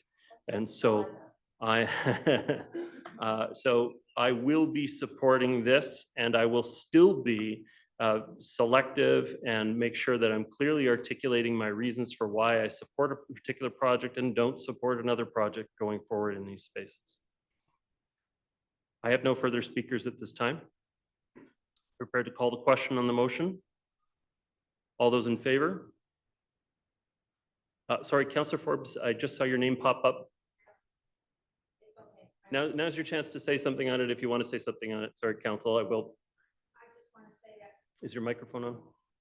I just want to say that I too am very disappointed at the overreach of the provincial government. To think that you can live that far away from a location and understand the topography and the planning and the local concerns is a farce. And just like I don't understand maybe 100 Mile House, you can't do it from a distance, and you can't broad brush all of the communities with this.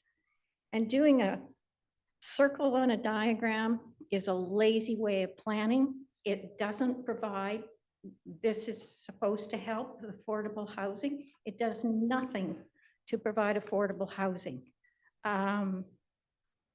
It works against everything that we have been doing and this community has done, the council and the citizens, and working on the OCP plan from 2011. And we've taken a very responsible path to planning, and to have it all upended because there's a particular political party with an election that'll be around the corner and they want to make a statement. So I am really upset and really opposed to this, and I won't be supporting it. Thank you for your comments. I see no further speakers at this time. Prepared to call the question. All those in favor? Contrary minded? Motion carries with Councillors Forbes and Murray opposed. Thank you very much, Council. I know it wasn't an easy decision. The next item up for consideration is item 8.3. This is bylaws 8698, 8680, 8696, and 8699 and 8700, implementation of small scale multi-unit housing. And I'm going to look to staff for opening comments. And how much time are you planning on speaking, Mr. Milburn? Thank you, Your Worship, members of council. The presentation, given this is a more complex topic, will be in the order of 15+ minutes. Of course, if I can roll through the presentation and come back to questions from council, that would speed up the process for sure. Step away from the desk for a moment. So Councillor Pope is the acting mayor at this time, but it sounds like you're going to have enough presentation to carry us through anyway. The floor is yours, Mr. Milburn. Excellent. Thank you very much. Members of council, members of the community. I really appreciate the opportunity to speak about this topic again. Just a quick note on the transit-oriented areas to wrap up that conversation. We do anticipate coming back to council with further bylaw amendment for the parking requirements. So that would be coming in short order. The province recently clarified in an amendment to their policy of a need to amend the parking in a quicker turnaround that we had normally anticipated. And so just as a heads up, council will see a further bylaw amendment related to TOA to address the parking needs in short order. So in the presentation tonight, it is focused on small scale multi-unit housing in Bill 44. So good evening to your worship, members of council. My name is Dan Melbourne. I'm the General Manager of Planning, Properties and Permits with the district. And with me tonight is Andy Bell, Section Manager of Engineering, Planning and Design, and also the lead of our project office that has provided leadership and guidance to the team who has responded to all the provincial legislation. I also note Mr. Zhang will be available to answer questions, as will Mr. Ryan Gilmore. And also just to highlight, there are many staff with us tonight from key departments that were involved in assessing this legislation and the changes necessary through the process, as well as engaging the community and preparing the staff reports and recommendations for you tonight. And I would like to start by thanking those staff for their extra efforts to deal with this in a tight timeline. Bill 44, Housing Statutes Residential Development Amendment Act, received royal assent on November 30th, 2023. This bill is one of the most significant changes to land use planning across British Columbia in many decades. My presentation tonight will focus on aspects of this legislation related to zoning of traditional single-family neighborhoods. You'll hear me refer to small-scale multi-unit housing. It's a term that has been used by the province, and its short form is not a great term, but they refer to it as SMUH. So SSMUH, and so I'll refer to it that tonight in my presentation. So by way of introduction, the staff presentation tonight includes an overview of the provincial government's purpose in making these particular changes related to changes in traditional single-family neighborhoods.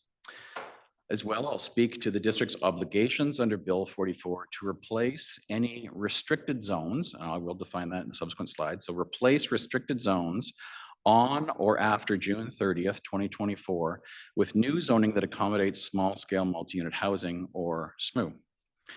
I will provide definitions, again, for the restricted zones and SMUH in a subsequent slide.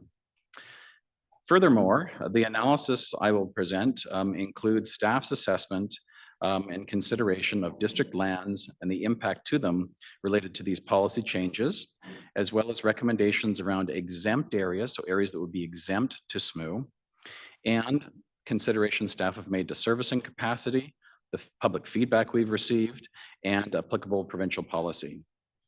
So 3 options will be presented tonight, and I'll be covering those in my presentation for council consideration. And specifically, staff are looking for council's direction tonight on one of these mutually exclusive options and which one is preferred by council.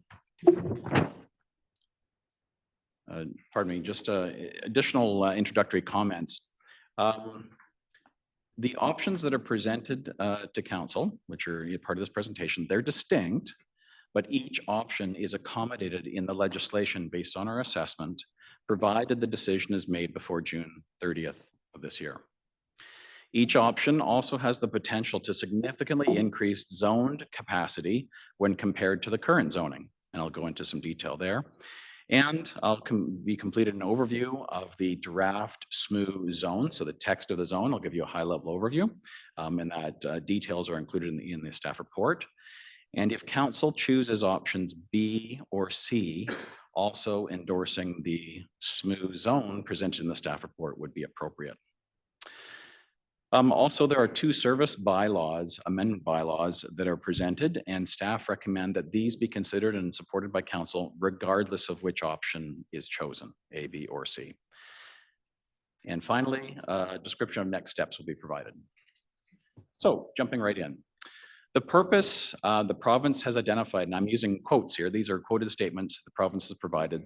The aim of the small-scale multi-unit housing, or SMUH legislation, is to increase housing supply to create more diverse housing choice and over time contribute to more affordable housing in BC. The province has also stated that over the next 10 years, these changes could result in approximately 130,000 new homes across British Columbia where SMUH lands are identified. The district's per capita share of that 130,000 units over 10 years is approximately 2,246 units. So again, these are just estimates provided by the province, or about 225 net new units per year. So that's the anticipated scale. I note that the change to zoning does not mean change in properties would necessarily occur. There are many factors in addition to zoning that relate to market demand for this type of use, including interest rates and many other factors. Nor does it mean that owners of existing single-family homes would have to tear down their homes and replace them with higher density. Zoning simply creates a density potential, allowing owners to make choices to increase the density on their property without having to rezone. So, as I mentioned earlier, I wanted to clarify two terms. One, the restricted zones, and the next is the SMU, or the unrestricted zones. And as I stated, the Bill 44 requires that on or after June 30th, restricted zones, wherever they may be, are required to permit increased unit density with certain exemptions. And I'll be speaking about the exemptions momentarily. So if we look at the top right, the three different housing forms shown are described in legislation as restricted zones. And these are types of zones that are typically applicable in the District North Vancouver. I haven't shown duplexes and duplexes with suites here because it's really just not a common form. It doesn't occur in the district. These housing forms you see here, either a house or a house with a suite or a house with a coach house. Those are the restricted zones the province has defined. So properties that are not restricted under the legislation are properties shown on the bottom right. And those include forms such as a house with a secondary suite plus a coach house. That is not a restricted zone. Others are multiplexes or multiplexes with suites. Those forms are not restricted. So the purpose of defining restriction is to say that those zones no longer apply and they need to be replaced. So the recommendations before you tonight are very specifically related to responding to the legislation. Council should be aware that each option is mutually exclusive, and we're seeking council direction on which option is preferred tonight, either A, B, or C. We're further seeking direction on the sewer bylaw amendments and waterworks regulation bylaw amendments. And again, staff recommend those be applicable to any option council chooses. And also we'll be discussing the exemptions that the legislation provides for, and those exemptions to SMU would only apply to options B or C, just for clarity. So I'll now cover off some of the analysis completed by staff to forge these three option recommendations. Some of these key considerations include, of course, assessment of council's existing policies and land use plans, where exemptions would occur as defined under legislation. So these are exemptions to SMU. The servicing capacity of the district, public engagement, and Mr. Zhang kindly presented some information. I'll reiterate that, the engagement that we have done. So we'll go over that in relationship to SMU. As well, the province has published provincial policy manual and site standards, which are online and linked in your staff report, that must be considered when preparing SMU zones. So going through that list then in order. The district's official community plan, created in 2011, focuses growth, and really it's 75 to 90% of net new residential growth is directed towards four key growth centers. The Lions Gate area, Lynn Valley, Lynn Creek, and Maplewood. And really that's where council has focused decisions around approvals for zoning since 2011. And that has been borne out with actual approvals and construction. The emphasis is predominantly really to focus growth in those areas. However, the OCP also does accommodate infill housing that's sensitive to existing neighborhoods, is also supported in the planning documents. And district council, following that policy, has put in place various infill strategies, and I'll very briefly mention them. Secondary suites has been allowed for decades in the District North Vancouver. That is a form of infill housing that the legislation requires be put in place. It's already in place in the district. Next is the district council has directed the accommodation of small lot infill areas in certain locations in the community. And that would essentially result in an owner not having to rezone their property in order to seek approval for subdivision for a narrow lot. Next, coach housing. Coach housing regulations have been incrementally modified over the last 10 years to be more and more permissible over time, with most recent edits made in December 2023. However, and this is an important clarification, while all these sort of sensitive infill opportunities have been identified in the planning documents, the extent of infill proposed in SMU, that being 4 to 6 units, has not previously been contemplated in the district's policies, and raising significant questions about hazards, servicing, and other issues which I'll discuss momentarily. So an important concept in the definition of where SMU applies is the concept of exemptions.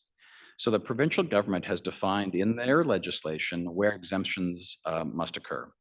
And I won't go into a lot of detail. I just wanted to note that these are in place and that the information before you in the staff report reflects the exemptions identified in the statute. And that includes certain heritage, protected heritage properties, of which there's approximately 5. Lots greater than 4,050 square meters, that's approximately an acre. We've identified those in the exemption areas, mapping in the staff report. Lots without water or sewer connection, again, not common.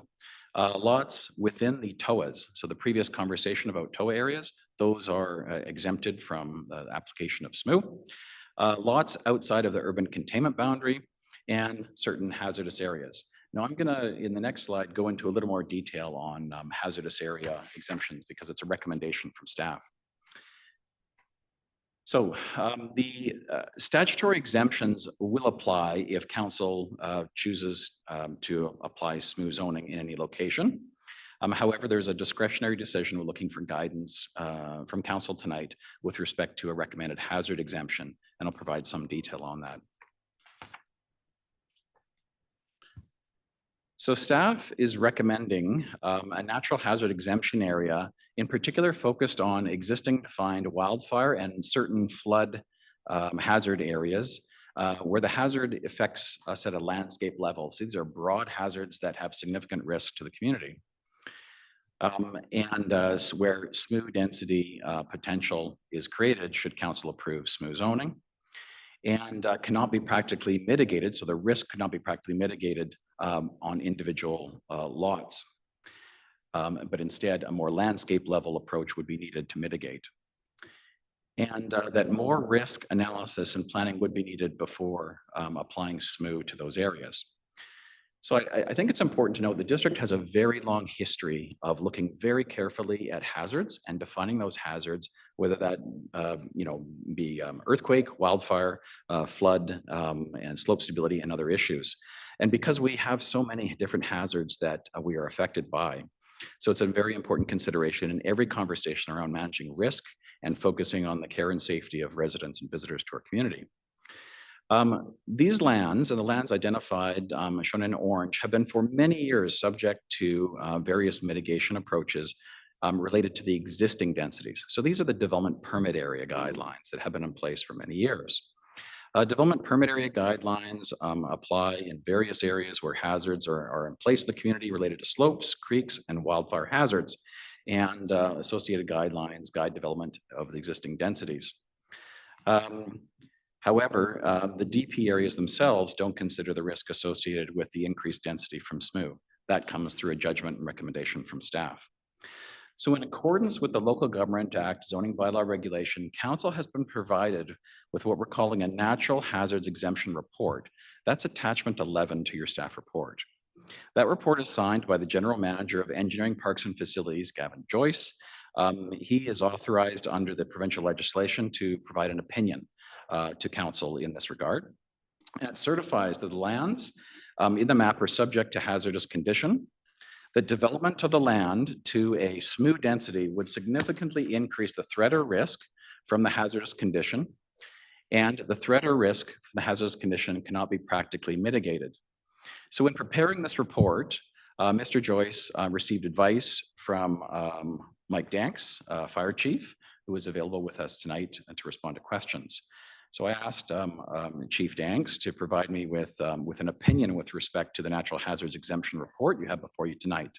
And he stated, I quote, "As the primary fire, rescue, and emergency service provider for the District of North Vancouver, it is crucial the District North Vancouver Fire and Rescue Services not only accurately understands our challenging environment, but also identify the potential impacts of the changing North Vancouver to prioritize actions that meet our commitment to support the health and well-being of our community I support the information and analysis presented in the Natural Hazards Exemption Report and commit to working with the DNV and partner agencies to use our collective expertise, skills, and experience most effectively to best serve and protect the community. Mike Danks, Fire Chief. Additionally, the district staff also sought input and feedback from Emily Dickin, the Director of North Shore Emergency Management, and her words are, I quote, "As the Emergency Management Department responsible for supporting municipalities and residents prepare for, respond to, and recover from hazards and emergencies, North Shore Emergency Management is keenly aware of the hazardous conditions that impact the North Shore, such as wildfire, flood, and in particular, the magnitude of those impacts and hazards. As director, I fully support the findings outlined in the Natural Hazards Exemption Report. I look forward to continued collaboration with the District of North Vancouver to ensure land use policy decisions regarding added density in hazard-prone areas are made with a focus on risk mitigation and overall health and safety and well-being of the community." Emily Dickin.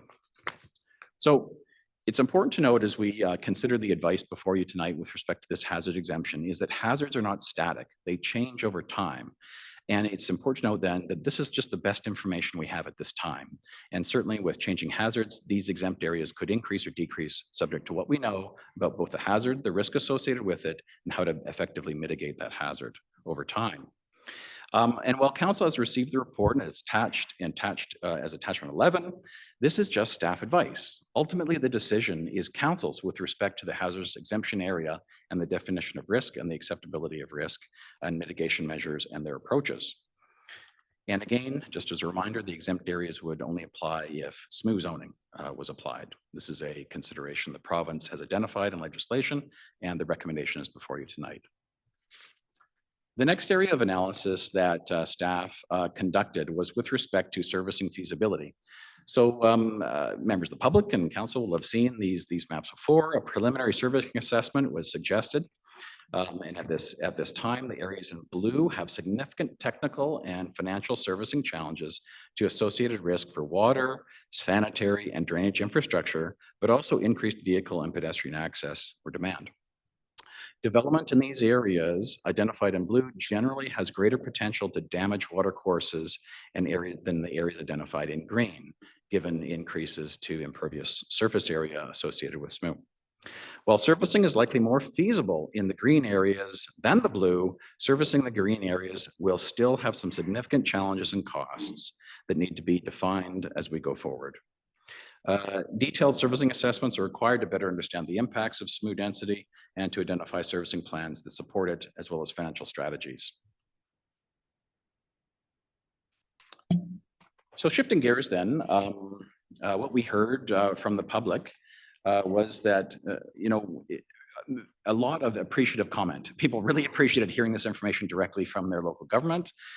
We had a series of presentations. Mr. Zhang mentioned them already. The public engagement generated a high level of interest. The public engagement also included a simple survey to help understand residents' priorities with respect to some of the anticipated impacts and trade-offs with SMU. The survey confirmed strong support for preserving trees and green space and support for allowing taller buildings if it is to ensure more open space on the ground.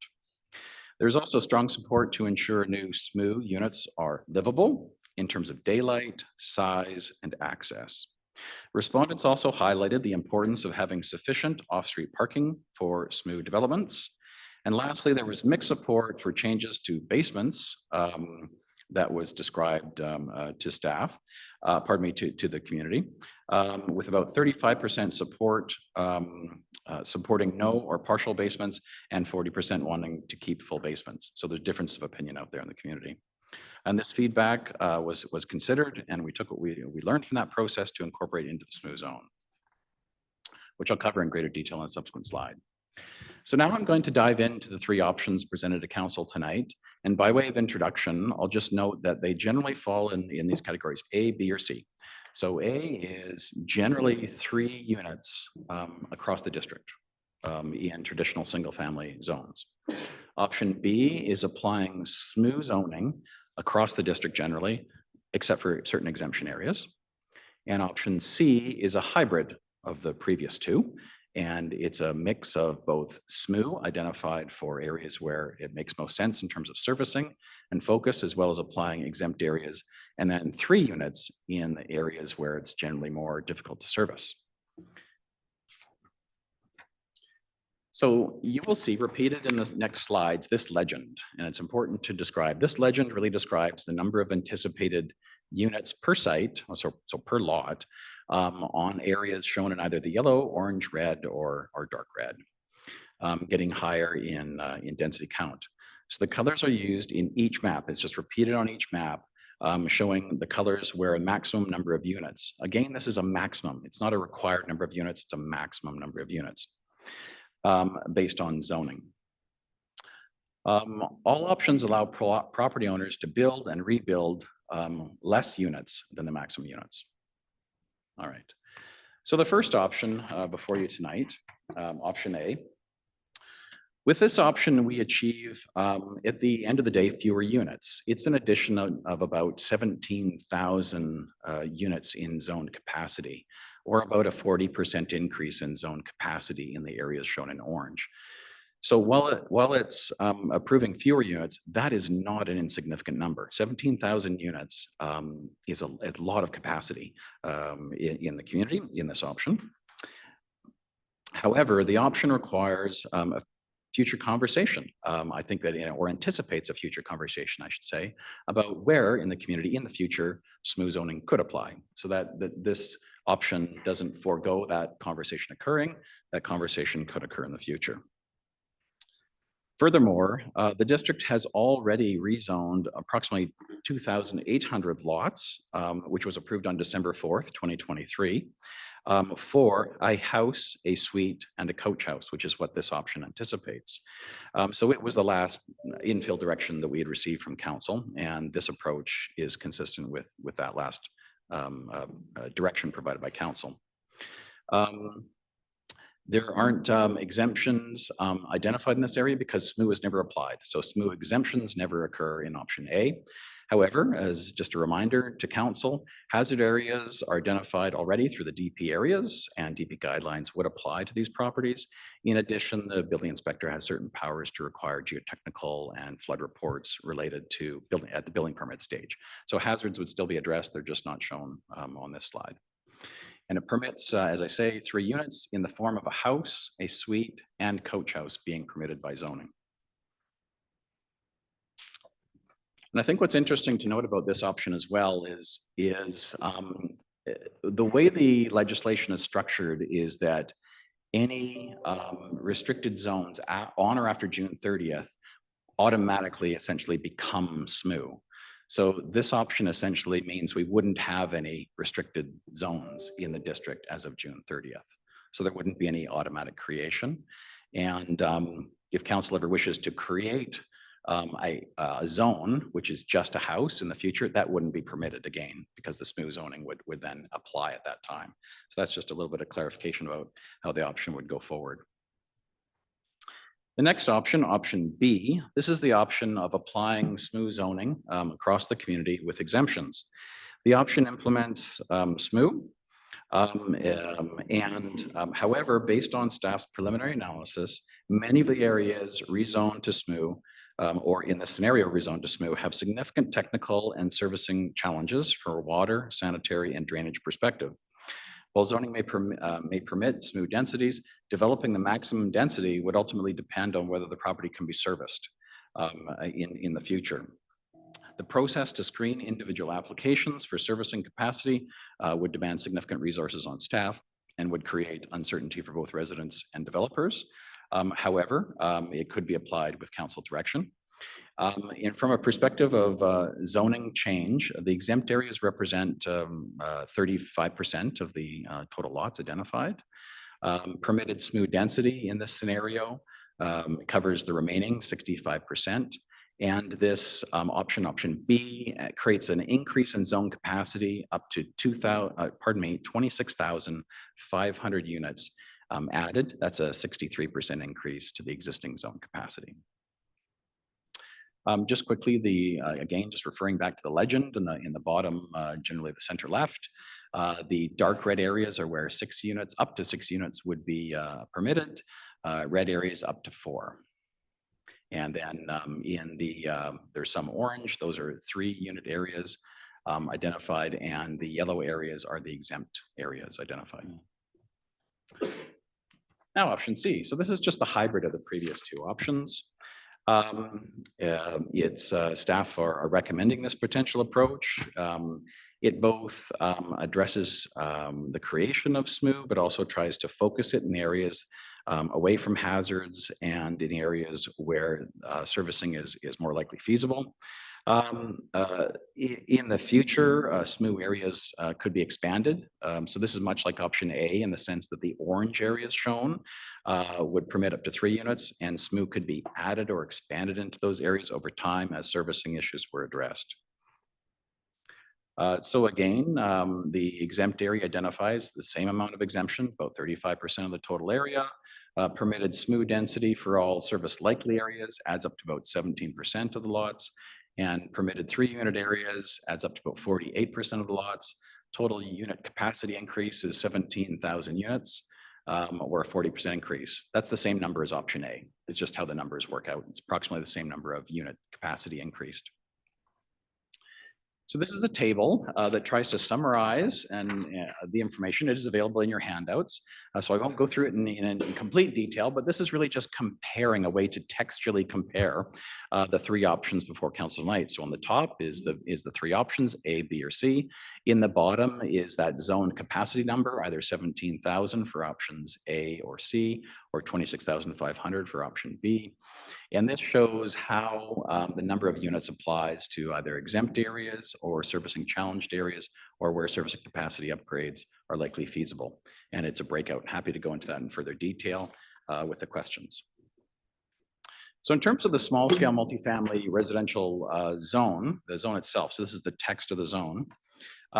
We're using the term, because our zoning bylaw doesn't use the term small scale multifamily housing or SMU, we use terms like RM to describe multifamily. So we've come up with a term which is synonymous with SMU, but applies to our zoning bylaw, and that's called small scale multifamily residential, or RMS.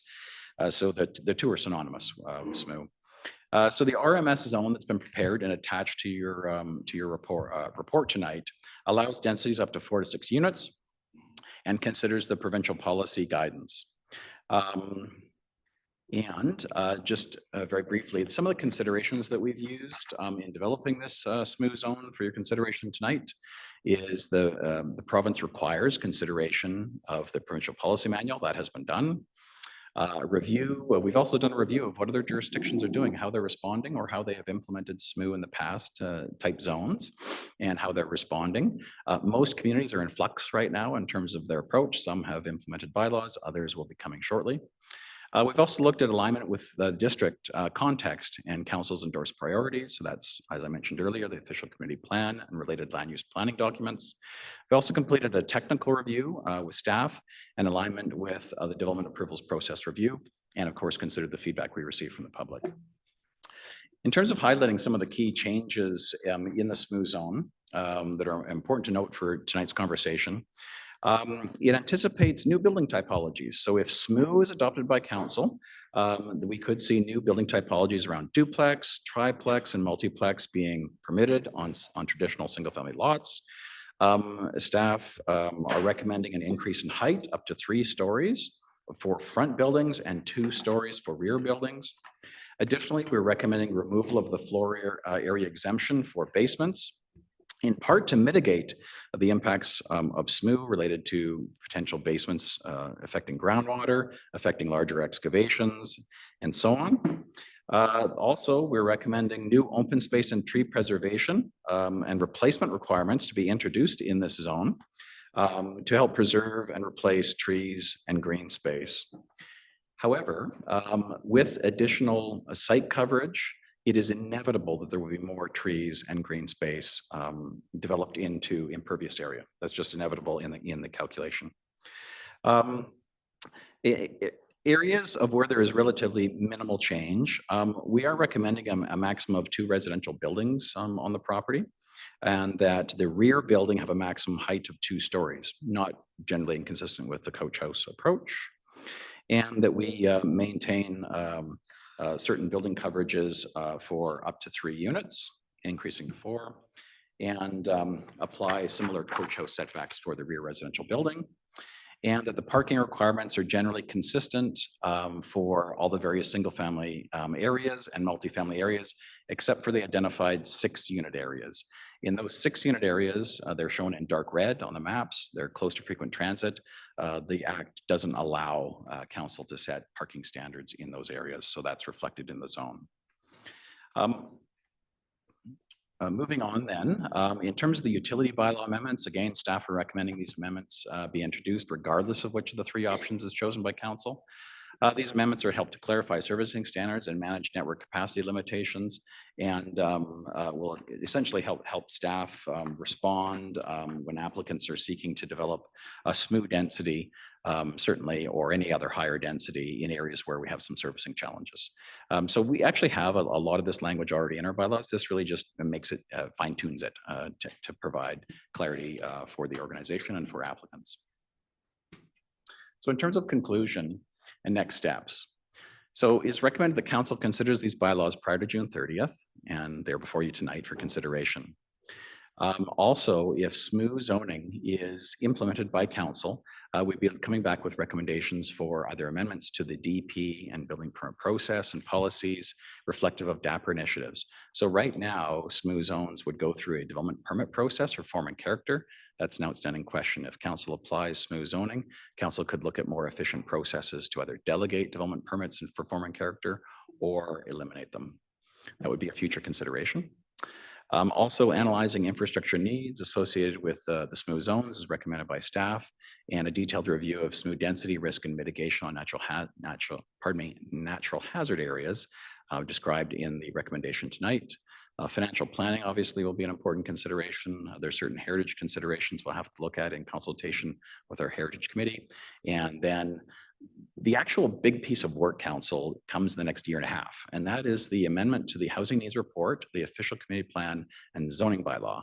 Those also have statutory timelines to complete, and that will be the primary focus because it will have significant impacts on the community. Thank you very much. I appreciate your patience with this detailed and complex presentation. These are the recommendations before you tonight, in addition to direction on the exemption area, which would apply, as staff has recommended, to B or C if those options are introduced. And staff are happy to answer questions from council. Thank you. Thank you, Mr. Milburn. I did just want to say on behalf of council, I do appreciate the extra efforts that you've made to go out in the community and explain these matters. I know we've done about 4 public meetings in addition to a bunch of meetings with stakeholder groups and other things. Like I presented to the chamber on it. Unfortunately, there's been a gap in information. And so it was critically important for us to make sure that people in our community understood. And I know you went over and above the call in doing those additional meetings. And I just wanted to express my appreciation for you taking on that challenge and handling it so professionally. So thank you very much for that, Mr. Milburn. And all staff. It's been a lot of work. And your whole team. Thank you very much. Motion? Yeah. What I'd like to do is I have an opportunity for members of council. This is the most complex piece. We've obviously just seen a long presentation on it. I want to make sure that there's an opportunity for council to ask any additional questions that they may have and maybe make some initial comments before we put a motion on the table. And so I'm going to create an opportunity for us to go around and have every member of council is willing to, if they want to make comment at that point. And then when we're done with that, I'll be putting a motion on the floor for council's consideration. And so would any members of council like to make a comment or ask questions? Councillor Pope, your name's up. Would you like to? For questions. Or comments? Your discretion. Okay. I'm not quite sure where that leaves me because I have a number of comments to make, and included in that are some questions. Okay, well, you can use this time. I'm giving extra But time. we're not so moving the motion at I'm this giving, point. this is extra time. We will also still have council's regular speaking time once we've gone on. This is additional time, so use it however you choose. I also want to say thank you very much. I know that staff have put in very long hours, public engagement, late nights to produce this report, and I appreciate it very much, as well as answering all my questions. The provincial housing laws are a visionary approach to the housing crisis.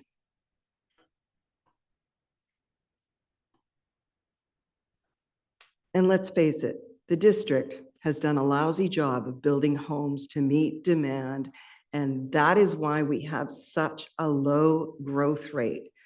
People cannot afford to live here. That's why we have labor shortages.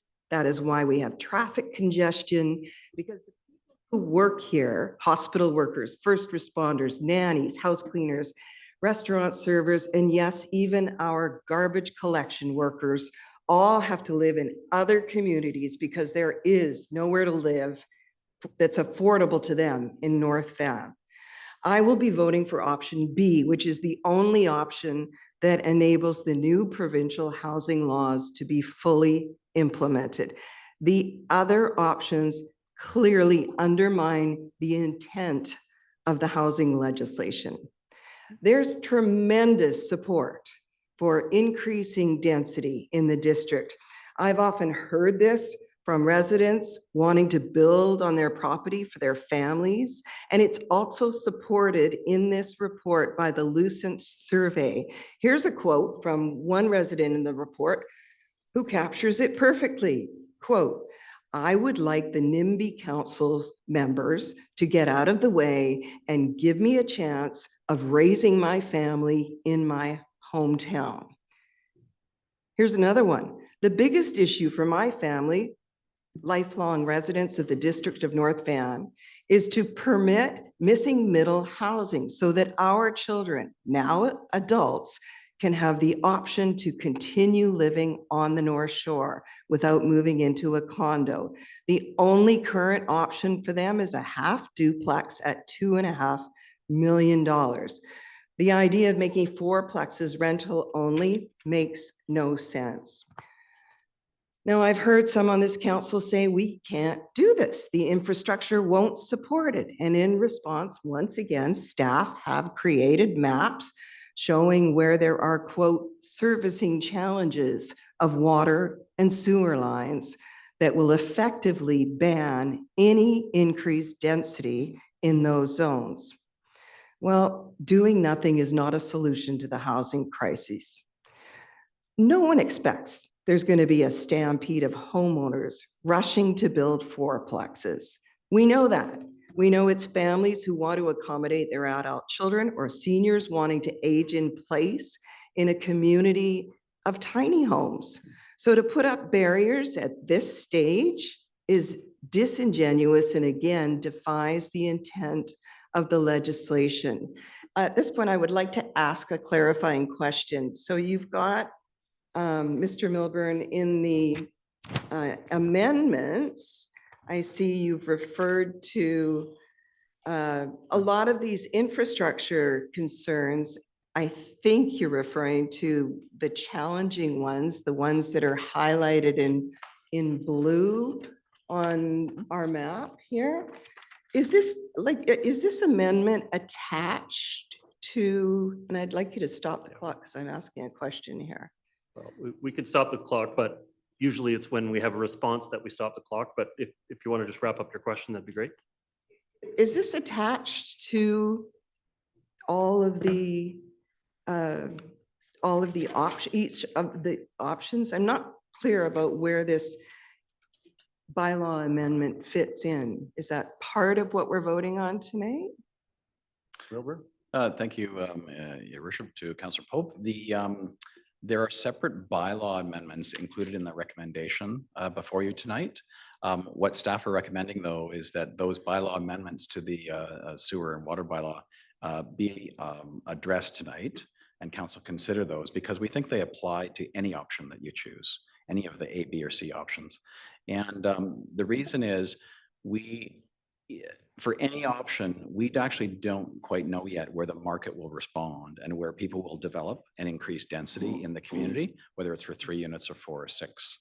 And having the ability to require upgrades for things such as water, fire flows, and pressures related to firefighting is an important power that the district needs to have so that we don't create an impression in the community that we will be developing in an unsafe way. The challenge is once zoning is provided, so once zoning is given, that's a right of use. And it must be accommodated except in certain circumstances. And one of those circumstances is public safety related to servicing. So what we're recommending is that these bylaws that are before you tonight are specifically, maybe if you can mention the specific bylaw numbers. Here we go, I just pulled them up. So bylaws numbers 6656, Amendment Bylaw 8699, and Waterworks Bylaws 2279, Amendment Bylaw 8700.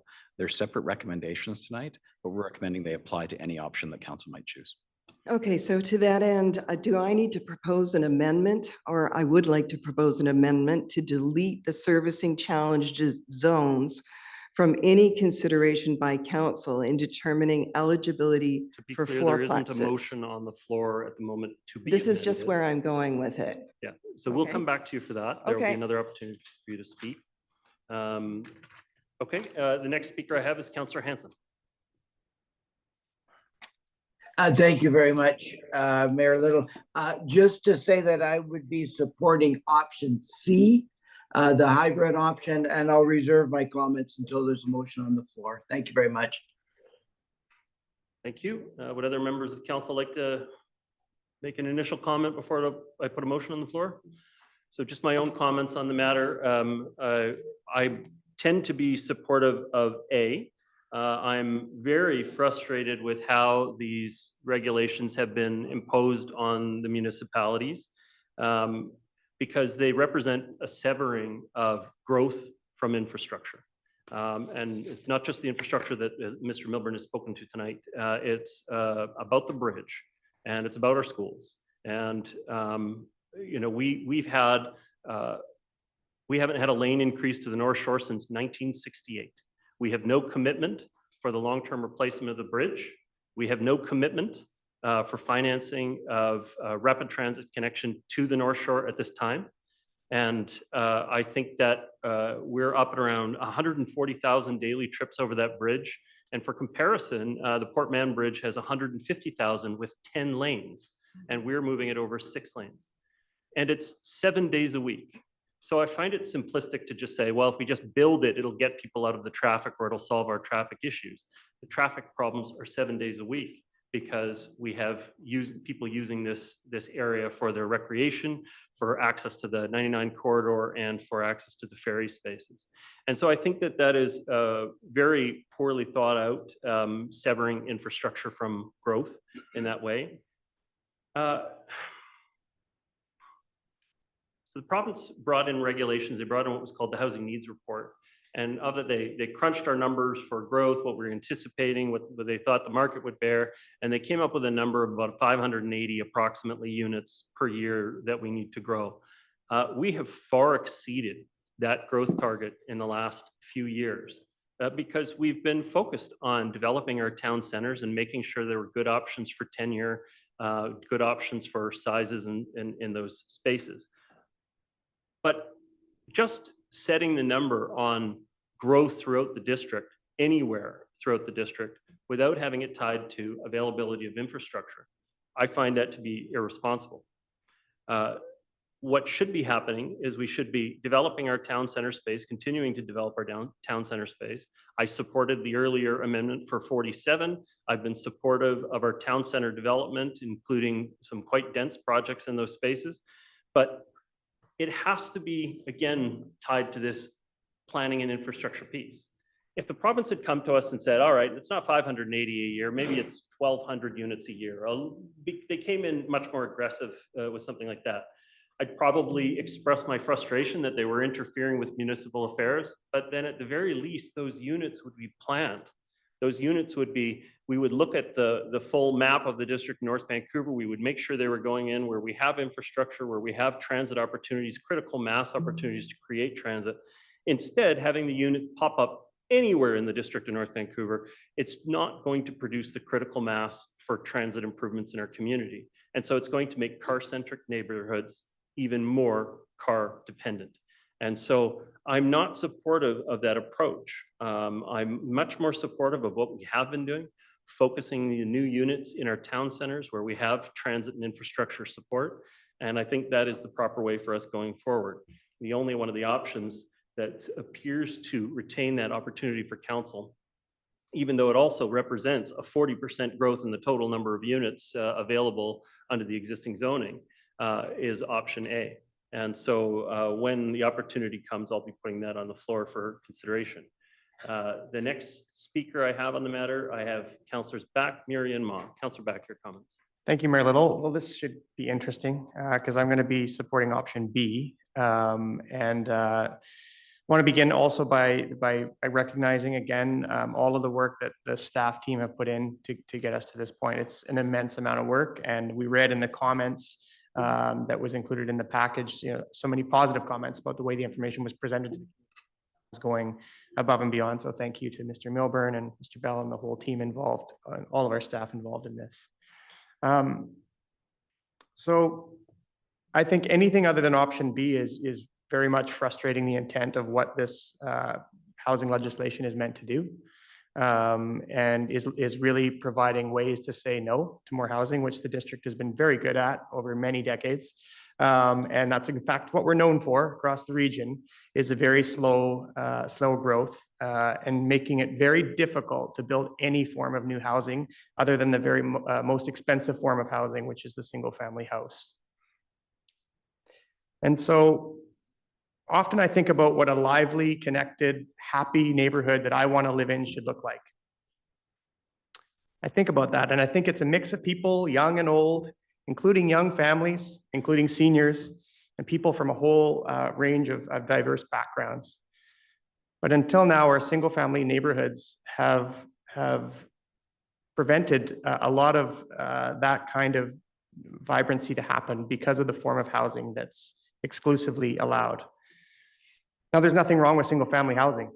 I'm one of the lucky ones who entered the housing market decades ago, and I'm fortunate enough to live in a single-family home. But I know that our neighborhoods could be that much better if we were open to more diversity of housing in all parts of the community, not in restricted zones or areas or neighborhoods.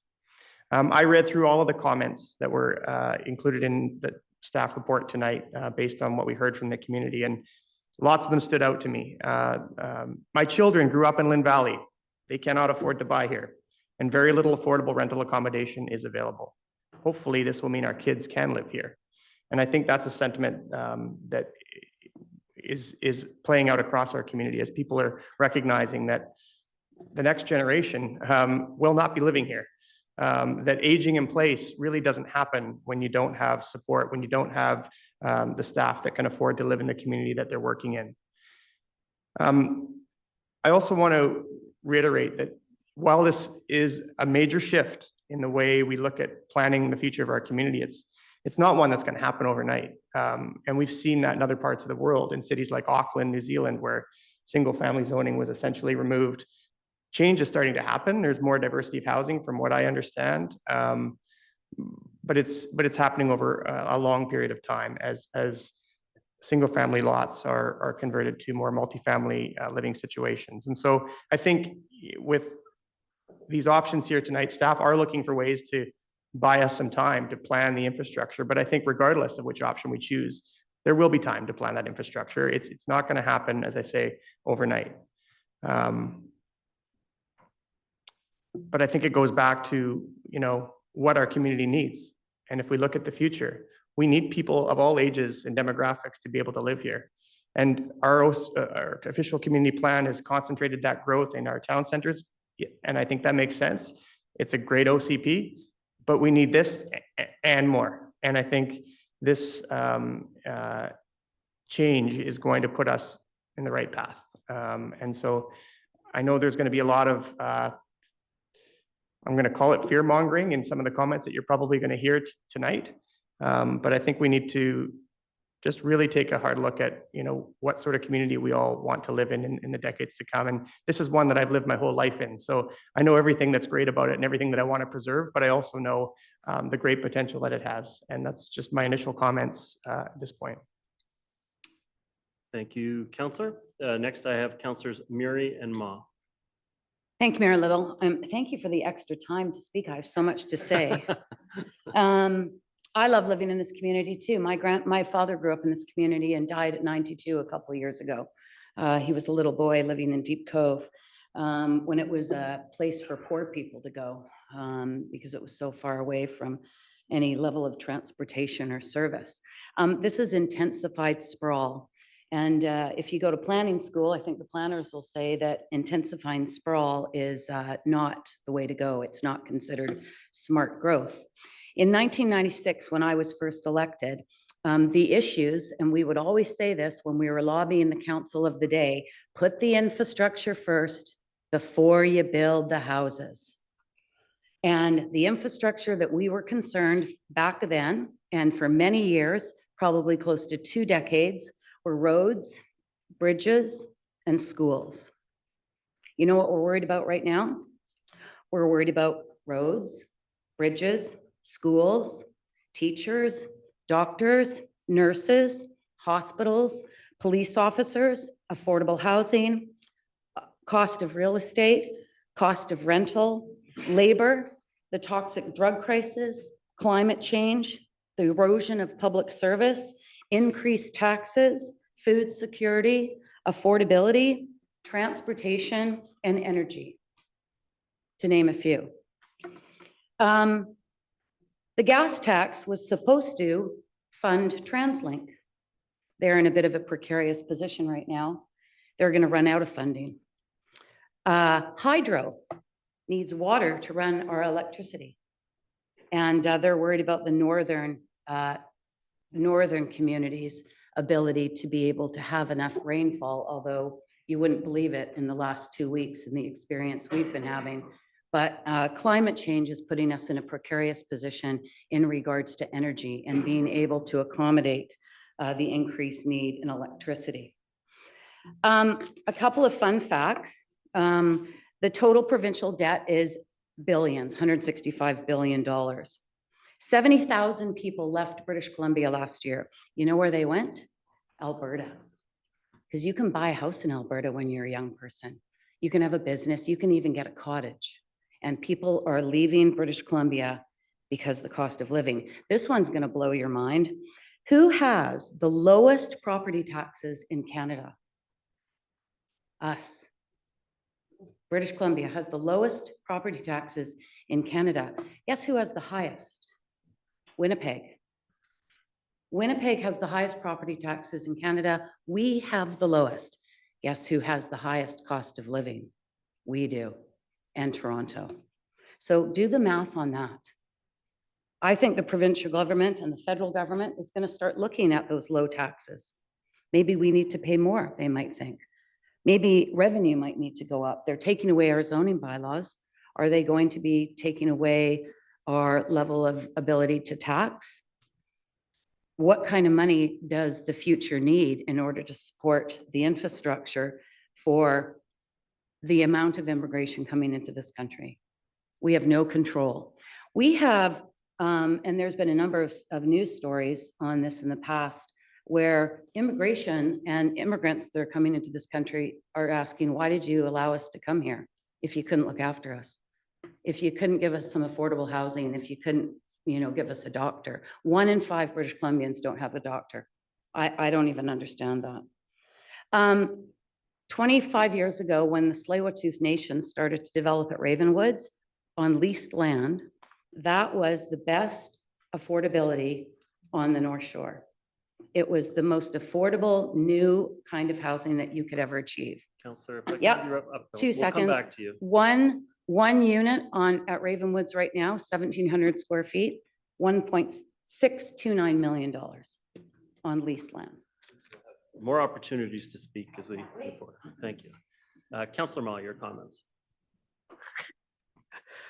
First, like everyone else, I want to thank the staff for all their work on this.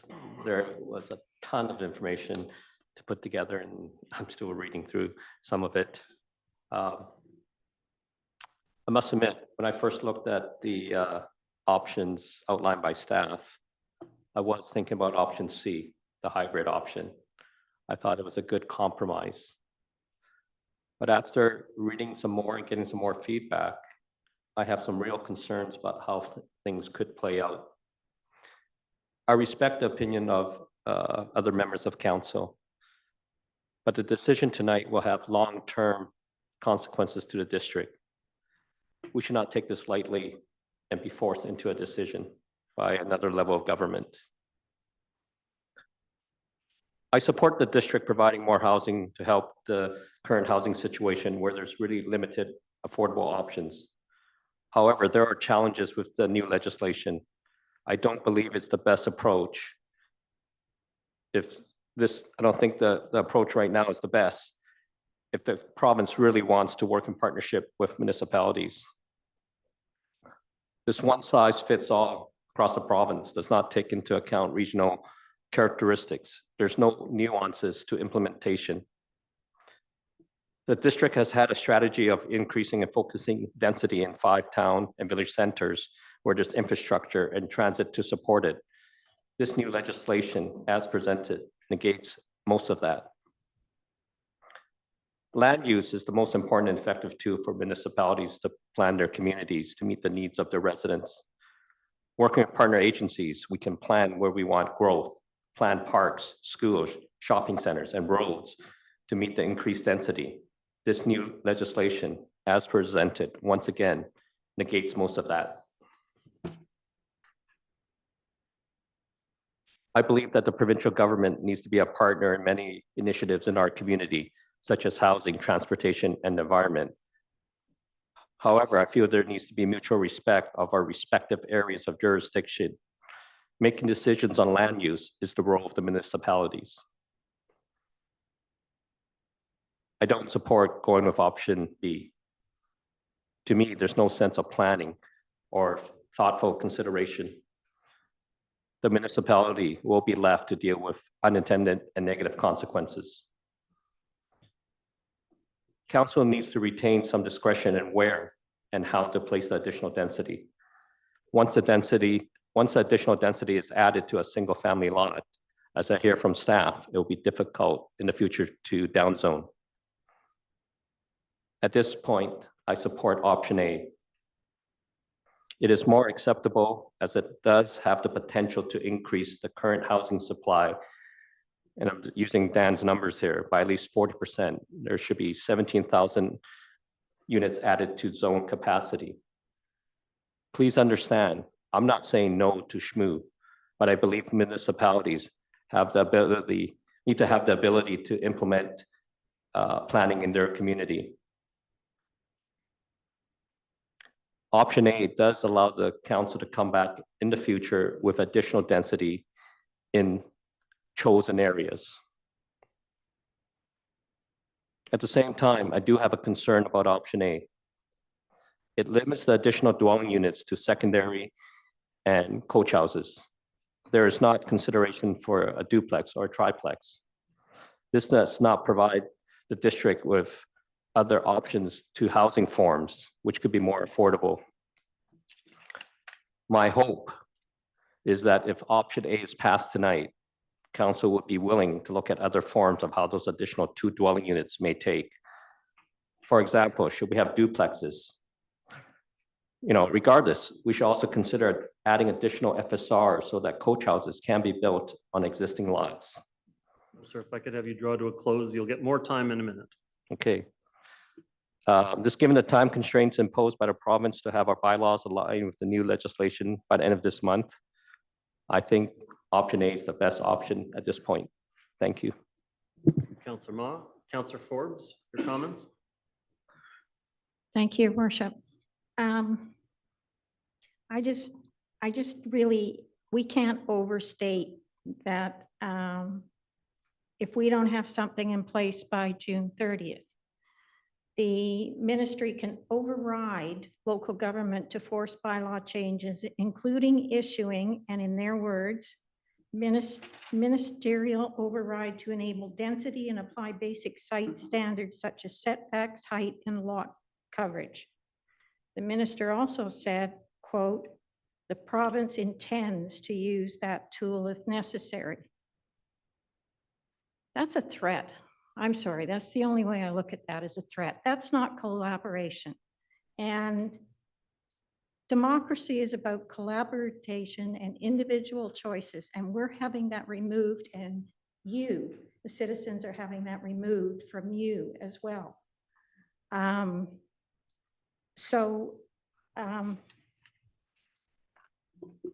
just want to make it clear that we're being literally forced to choose. And in that regard, what I'm looking at when I'm looking at the options is to choose the least impactful that give to the district, that gives us the most options moving forward with the most ability to have a say in those decisions.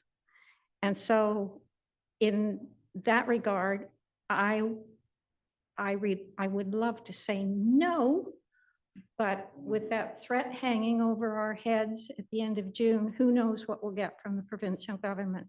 So something that the district has slowly been working its way through, depending on people coming forward and applying, is single-family homes.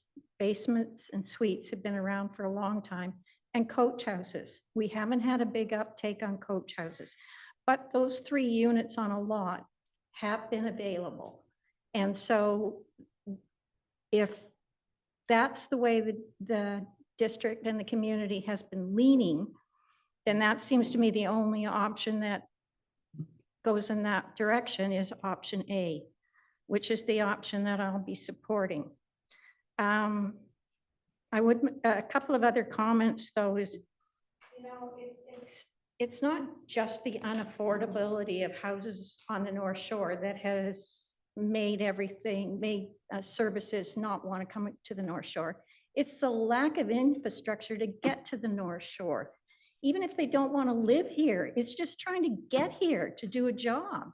That's why they don't come over here. That's what's led to that problem. And infrastructure falls back onto the bigger governments. We are a child of the province, and it falls back to the bigger governments with the deeper pockets to do that. And they haven't done it. There's, as the mayor has said, our infrastructure, and I don't know how many decades we've been talking about a crossing across the Burrard Inlet, and nothing's been done. So it's not due to our lack of trying to get things done. It's due to not having cooperation from the other governments. The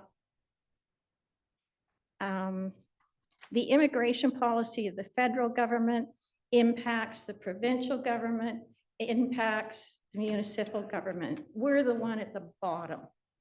So if we're that immigration is a big part of why housing is in demand. It's also a big part of why prices aren't affordable. So we need to put the responsibility on the other 2 governments too. It's not like we haven't done our OCP planning. Things that need to be looked at is the inheritance. How is that going to work? How are assessments going to work? Are we going to be taxed at the best, highest use? There is a protection in the assessment for anybody who's lived in their home. There's a form you can fill out.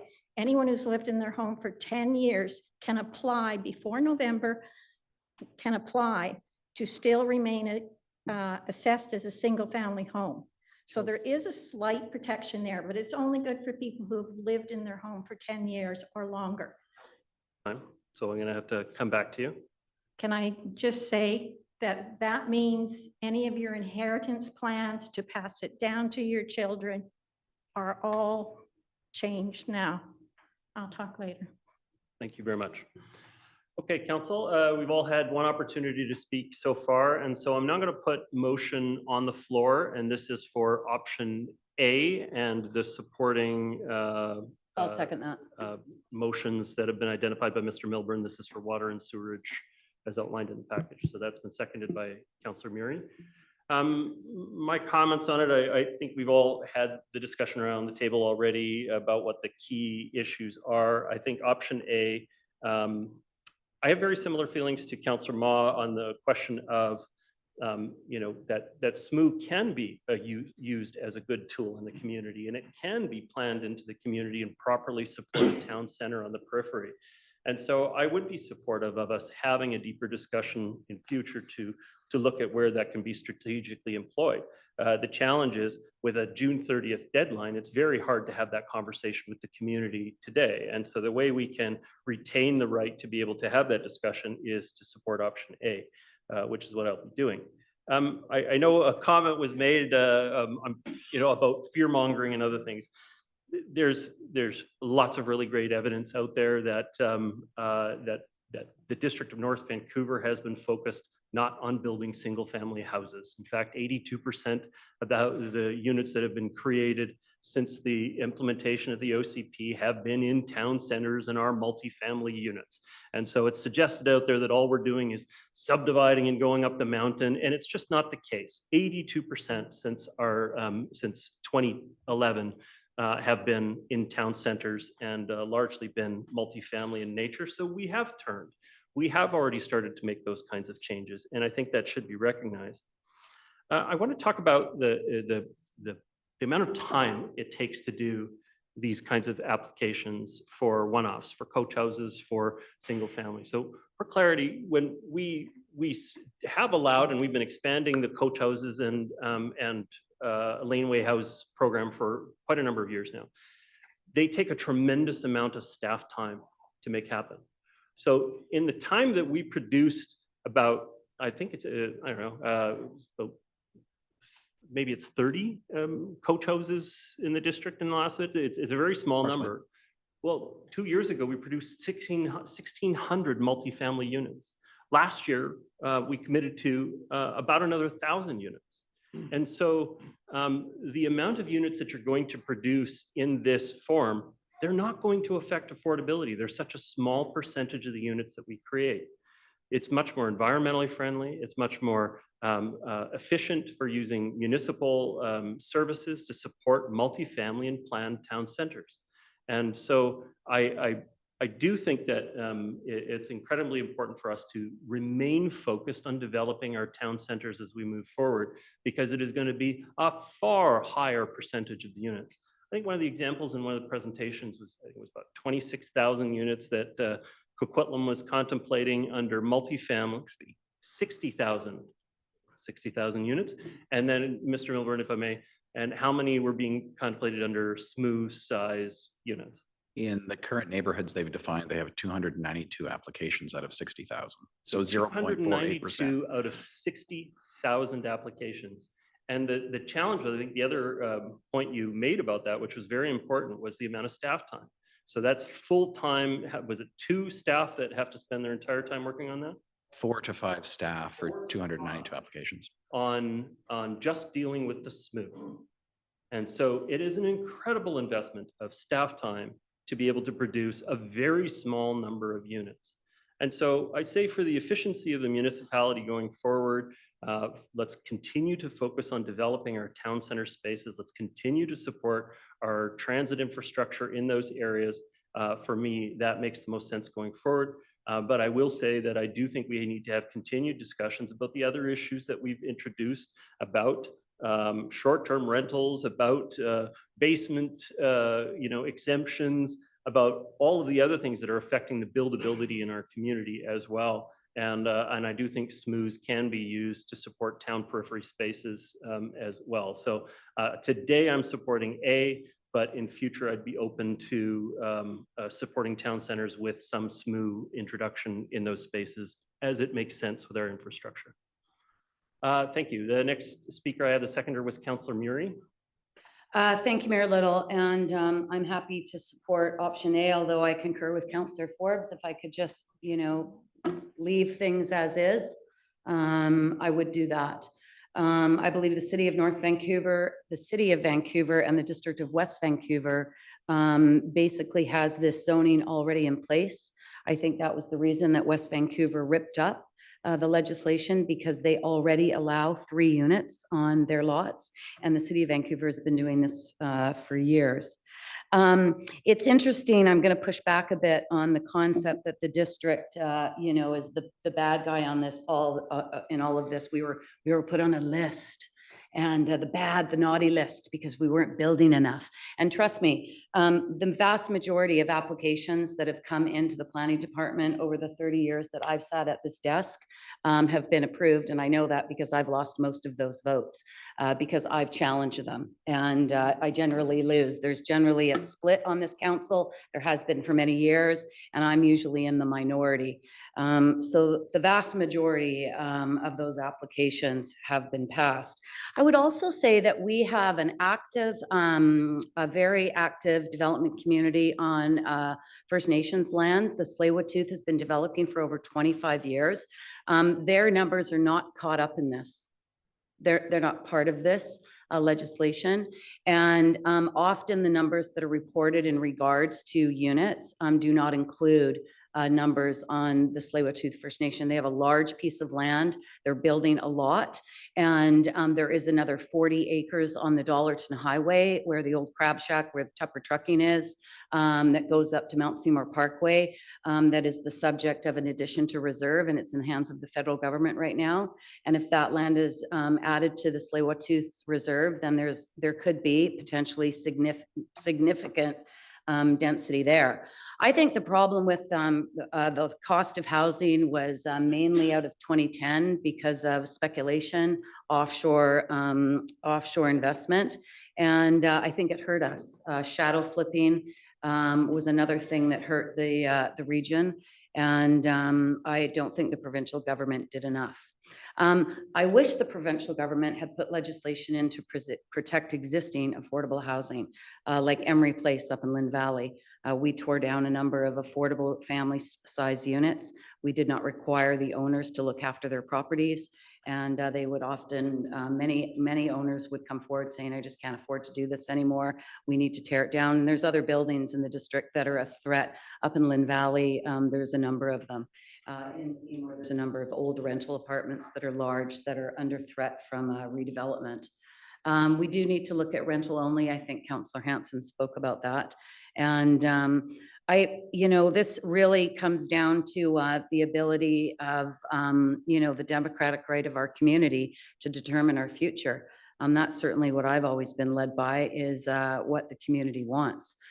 Decades of work, millions of dollars in planning, employees that have dedicated their careers to planning town centers turned upside down in a year.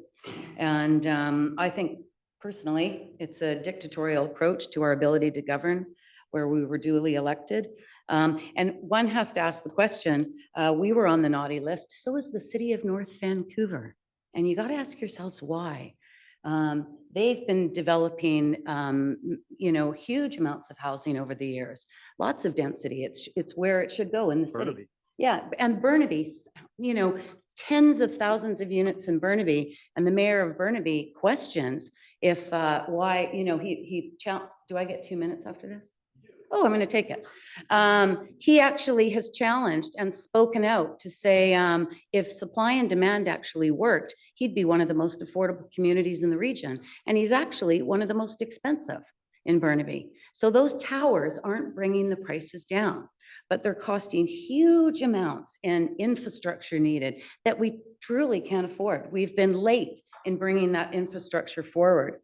When Cove and Mountain Forest was rezoned in 1996, 15,000 people signed a petition in 6 weeks. We didn't have phones back then. It was all paper, going door to door. And we garnered 15,000 petitions on a petition, brought it to district council, and the council wisely agreed with the community. And we rezoned 1,000 acres to park, recreation, and open space where you hike and ride horses and mountain bike, some of the best trails in the world. And we were challenged by the federal government in court, and the group that I represented, GUARD, was actually named on the petition that was being filed in BC Supreme Court. And I remember thinking, we've got this. There's no problem. There's no way we're going to lose this because this is the right of the municipality to determine zoning, because that's what municipalities across Canada do. They determine land use. And there's no way a court is going to vote against us, because if they did, they'd have to vote against every municipality in this country, and it would turn things into chaos. I suggest that's what's going on in this country right now. Other provincial governments are looking at this kind of legislation as well, because they think they know best. And I don't agree. I think we've worked very hard.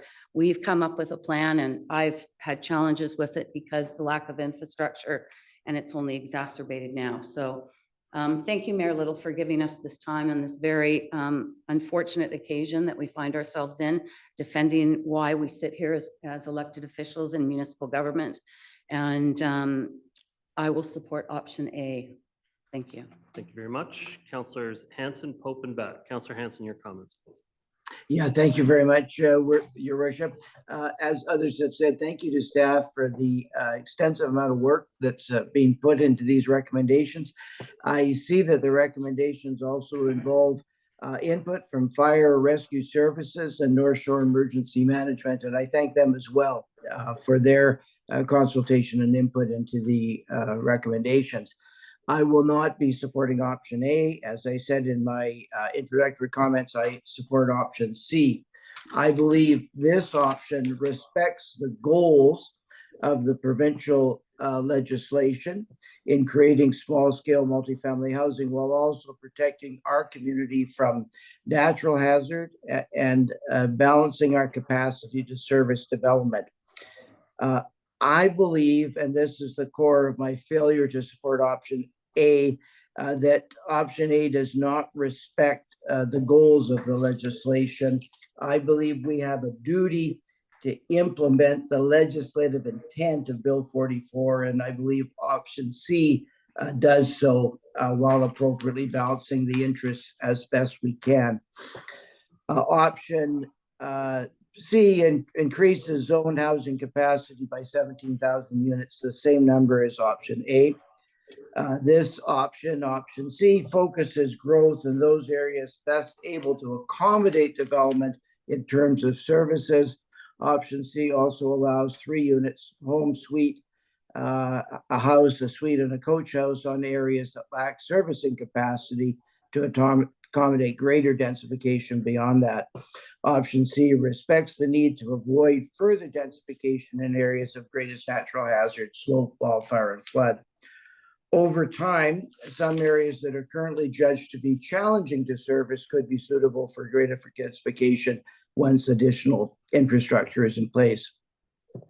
Let me be clear, though, I do not expect that the uptake will be great with respect to option C. Based on experiences elsewhere, it will take decades for these areas that are currently single family to transition to multifamily. This is not an answer to our housing crisis. Indeed, I hope that the provincial government will not be so distracted by implementing these zoning changes as to lose sight of the need for urgent action to create affordable housing. In order to encourage more diverse and affordable housing options with small-scale multi-unit housing, I would encourage us to consider going forward rental-only zoning for these areas. As stated earlier in relation to transit-oriented areas, the build-out of this proposed density will require significant infrastructure investment. We will require not only better transportation and transit, as has been mentioned, but more medical services, more schools, more parks, more recreational facilities. Indeed, to preserve our way of life, we need more of everything. We cannot zone our way to housing supply. We must plan and invest if we hope to address our housing crisis. Plan, invest, and I would add collaborate over all orders of government. And I reiterate my earlier comments that it's significantly disappointing to me to see a dictatorial approach adopted when all of us know through ordinary understandings of life that it's collaboration and cooperation that achieves the best outcomes in these circumstances. However, at this stage, I believe option C is the best option for our community, given the mandates of Bill 44 and given my perception of our duty to abide by this legislative intent. And again, thank you to staff for all the hard work. Those are my comments. Thank you for your comments, Councillor Hanson. Councillor Pope. I am extremely disappointed by what I'm hearing around this table. I have heard nonstop since before the election campaign began, 2 years ago, a year and a half ago, that yes, we all want affordability. We want affordability in the District of North Van. And if I'm elected, I'm going to get you affordability. Well, it's not true, folks. Going for option A, it leaves us with nothing but coach houses and suites. Well, how many coach houses were there built last year? 16, something like that. Why is that? Because we do things so slowly in the district. We make it financially not rewarding for anybody to be building a coach house. Why is the province stepping in? Well, why are we on the naughty list? Well, let me tell you, it's because this council, members on this council today who were on the previous council and on the majority, rejected the support of a non-market housing project on Queens. Had they not, it would have been built and 64 people would be living there today. Certain members of this council also voted against a fully funded housing project in Maplewood. And that's another reason why we're on the naughty list. It made absolutely no sense. And that is part of the reason we're in this crisis today, with people who cannot afford to live here, who can't keep their families here, who can't keep their grandparents here, who can't keep their grandchildren here. I just don't understand why people don't get this. And voting for option A is only going to maintain the status quo, and the status quo is not acceptable. It's not acceptable to our community, to our children, and it will be totally violating the intent of the provincial laws. And I commend the provincial government for standing up and being brave enough to do something. And they have done many, many things, from the Airbnbs, cracking down on them, to loosen up so much more housing for people who need it, and suites, to what we're here discussing today. And what I see here are a number of options from staff, including all these exemption zones and all these hazard zones. For heaven's sakes, there's people in some of these alleged hazard zones who are willing to spend the money on making their homes fireproof, which would actually work as a fire barrier to their neighborhood and people who live in their neighborhood, if we allowed that. But no, that's not going to happen in the District of North Van, because council members here are voting to be in complete violation of the provincial laws and vote for option A. And I am sorely disappointed. Thank you. Councillor Back. So I'm sorry. I'm sorry to our staff who have worked so hard in trying to take us to an option where we are using the direction that the province is giving us to open up housing in areas that I think will create opportunity for a lot of people, people living in our community, people who want to live in our community. We're very much protecting the status quo by going with option A, and we're going against the intent of what the housing legislation is from the province. Option A, as has been pointed out, we have not seen a whole lot of coach houses built in the district. This will not do very much to create any housing at all. But if that's the goal by some of my colleagues, it appears that it is, then then I guess we'll have achieved that. But I think there is an opportunity to go in a direction that I think would be good for all neighborhoods in our community now and into the future. You know, I just keep thinking back to the people that I talk to, the people that would like to be able to have freedom to do what they want with their lot in the district. And option A is very prescriptive. And I think by, you know, looking at some of these other options, we would have been able to change that. And I know that we can go back in the future and change it should we so wish, but I don't see that happening for a while here. So disappointing to me that this is the direction it's taking, but maybe it shouldn't be a big surprise. But I'm sorry that this is where we appear to be going.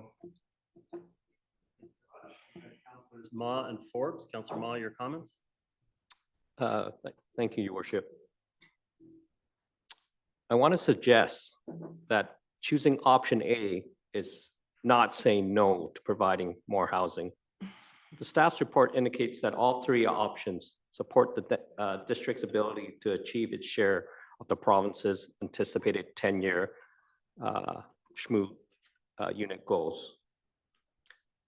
I would also suggest that the uptake of coach houses is due to the restrictive criteria currently in place in the district. As Councillor Baptist said, and I agree, is too prescriptive. I will work with willing members of council to address this in the coming months. Coach houses should be an option for soft densification over time. Finally, I would suggest that option A is a legal option allowed in the provincial legislation. Thank you. Thank you. Councillor Forbes. Thank you. Councillor Ma just made two of the points that I wanted to make. This is an option under the provincial government, option A.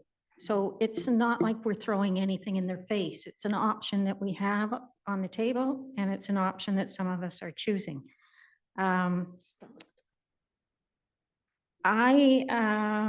The people I talk to who are seniors or who are on fixed incomes, or all of their wealth is tied up in their equity in their home, not cash flow, are having trouble surviving now. So, and that doesn't count everything else that's going up. So to put this extra strain on them is just unfathomable as far as I'm concerned, and also given that North Shore is dealing with the wastewater plant as well. I'd also like to correct some misperceptions maybe, because I was elected in 2018, and the majority that got on council in 2018 were people who wanted to slow down development, be responsible, develop responsibly, and listen to the community. The community was screaming. They were tired of having traffic jams on every road, of developments, of the trucking traffic, of congestion caused by that. So the community voted me in particular and other members of that council in for that reason, to listen to the community. And that's who I'm listening to. I'm listening to the community. I'm not here to do the bidding of the province. I'm here to listen to the community and do the bidding of the community. Also, seeing as how the phrase of certain members has been used around this table tonight, I'll use the phrase as well. Certain members don't even live in the district of North Vancouver. So whatever we pass tonight isn't going to affect them at all. The cost, the unaffordability is also because of interest rates. Developers don't want to build when interest rates are so high. So they slow down their process. The supply chain is affected by COVID. The costs, the labor costs, all of that affects affordability. It's not just simply that we rezone and everything is suddenly going to be affordable. Starting with option A allows us to start at the least impactful, still giving us the most choice, and we can move up from there if that's what the community wants. But I don't think the community wants B or C right now. And option A provides the same amount of housing according to the report, 17,000, the same as option C, 17,000. So I'd rather retain as much control for us, for you, under option A. I'm going to vote for option A, and I hope that it passes. Thank you, Councillor Forbes. I have no other speakers at this time. I'm prepared to call the question. All those in favor of option A? All those opposed? Motion carries with Councillors Hanson, Back, and Pope opposed. Thank you very much. Yeah, no, that's fine. All right, moving on to item 8.4. This is the UBCM resolution enhanced stormwater management regarding bills 44 and 47.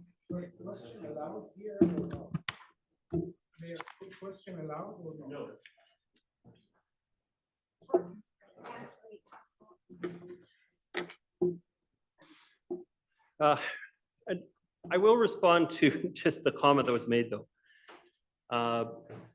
We wanted to give public hearings for all of these issues and for all development issues in our community going forward. The province has outlawed public hearings on these matters, so members of the community have to make their comments known by sending in emails to us and communicating ahead of time, or we would violate provincial law on the matter. Moving on to item 8.4, Councillor Murray, this is your report. Thank you, Mayor Little, so much. I'll be moving this if I get a seconder. Thank Seconded you. by Councillor Forbes. Thank you, Councillor Forbes. And I just want to recognize the stream keepers in the audience with the yellow vests, and Zoanne, Glenn, and the gang. And they were a driving force behind this resolution. There's great concern with this legislation that the issue of stormwater is going to become more of a significant problem than it already is because of the level of hard surface. Certainly the district knows a lot about stormwater, living on a mountain on the Pacific Ocean with bisected by rivers. And we have been impacted negatively over the years. It's an evolving science and amount of work. And I know Mr. Milburn has spoken about the work that we'll be doing in regards to these kinds of things going forward. But stream keepers were, very concerned about this because nothing has been updated prior to these bylaws. And there is so much work that needs to happen going forward as we watch our communities become harder. And we even look in our single family communities, how much hard surface is being taken up on single family lots. Gone are the ranchers with the, and it's particularly in the Upper Capilano was sort of the big area that was redeveloped. But the little ranchers with the English gardens filled with trees and lawns are now taken up by huge cement patios, pools, and large buildings, up to 10,000 square feet, some of these homes. They're also displacing the water because we in the district, and this is a pet peeve, we do not count the basement square footage in the overall square footage of the property, which means most developers, speculators are going to max out on that basement square footage. And then they want to cut lot line to lot line, take all the trees out, and then we have a problem. Metro Vancouver, I will tell you, I sit on the Parks Committee, and I've sat on the Planning Committee in the past, very significantly concerned about the tree canopy. Sadly, in the district where we once had councils that would not go into green fields in the municipality, we are going into green fields. There was one of our councillors identified somebody that voted against an affordable housing project, and that would have been me in Maplewood on the Dollarton, because it sits in a maple forest. A maple forest will be ripped down off Dollarton and Riverside Drive to make way for a Metro Vancouver affordable housing project. It sits on a floodplain. Water will be displaced. We have a project over off 16th and Pemberton. It's been in the works for over 10 years. And my understanding from BC Housing is that it's a problematic site because of the floodplain. So water is a huge issue for any level of development to deal with. Tanking is required in many ways because you put underground parking in and you have to deal with it, and it's displacing water. The runoff is a very significant issue as well. And up until last week, we lost a bunch of fry in Morton Creek because of some runoff from a private development upstream. Some chemicals were washed into the storm, went into the creek and killed the fish. And that's not what the stream keeper's work is. The stream keeper's work is to create habitat and look after that resource for generations to come. And I want to personally, and I know council wants to thank you for your work. It's an amazing amount of work. You dedicate thousands of hours of your own time to protect our fish and our habitat. You've been instrumental in creating infrastructure in our local communities, and you sat here for hours listening to this gripping debate, waiting for this motion, and I know the interest in the previous item, so I thank you for your patience. So the provincial government needs to fill the holes and gaps in regards to this legislation, including the tree canopy and stormwater, and I ask for council's support in regards to this resolution, and I will argue it at the UBCM in the fall. Thank you. Very much. Councillor Forbes is a seconder. Your comments? What can I add after all of that? I just concur. It's another thing that has not been thought about that is going to impact as we densify. And the district has been on sort of the North Shore leading edge, though, about trying to deal with saving the tree and the canopy and not clear cutting lots. But we need help. And so I'm all for this. I thank you, Councillor Murray, for bringing it forward. And I look forward to hearing you talk again at UBCM. Thank you. Councillor Hanson, your comments? Thank you very much. I'll keep it brief, but thank you, Councillor Murray, for bringing this forward. This is just one example of the accommodations that will need to be made as a result of greater densification, more building, less green space, and less undeveloped areas. Stormwater runoff obviously can have great impacts, negative impacts on the ecology of our creeks, our rivers, and indeed our oceans. So thank you, Councillor Murray. Very pleased to support. Thank you very much. Councillor Beck. Thank you, Mayor Little. My question is just about the process. Typically, resolutions like this would have to go to our local area association first, where we can debate amongst our other metro municipalities. In this case, it wouldn't be. So I'm just questioning what the process is for it to go directly to UBCM.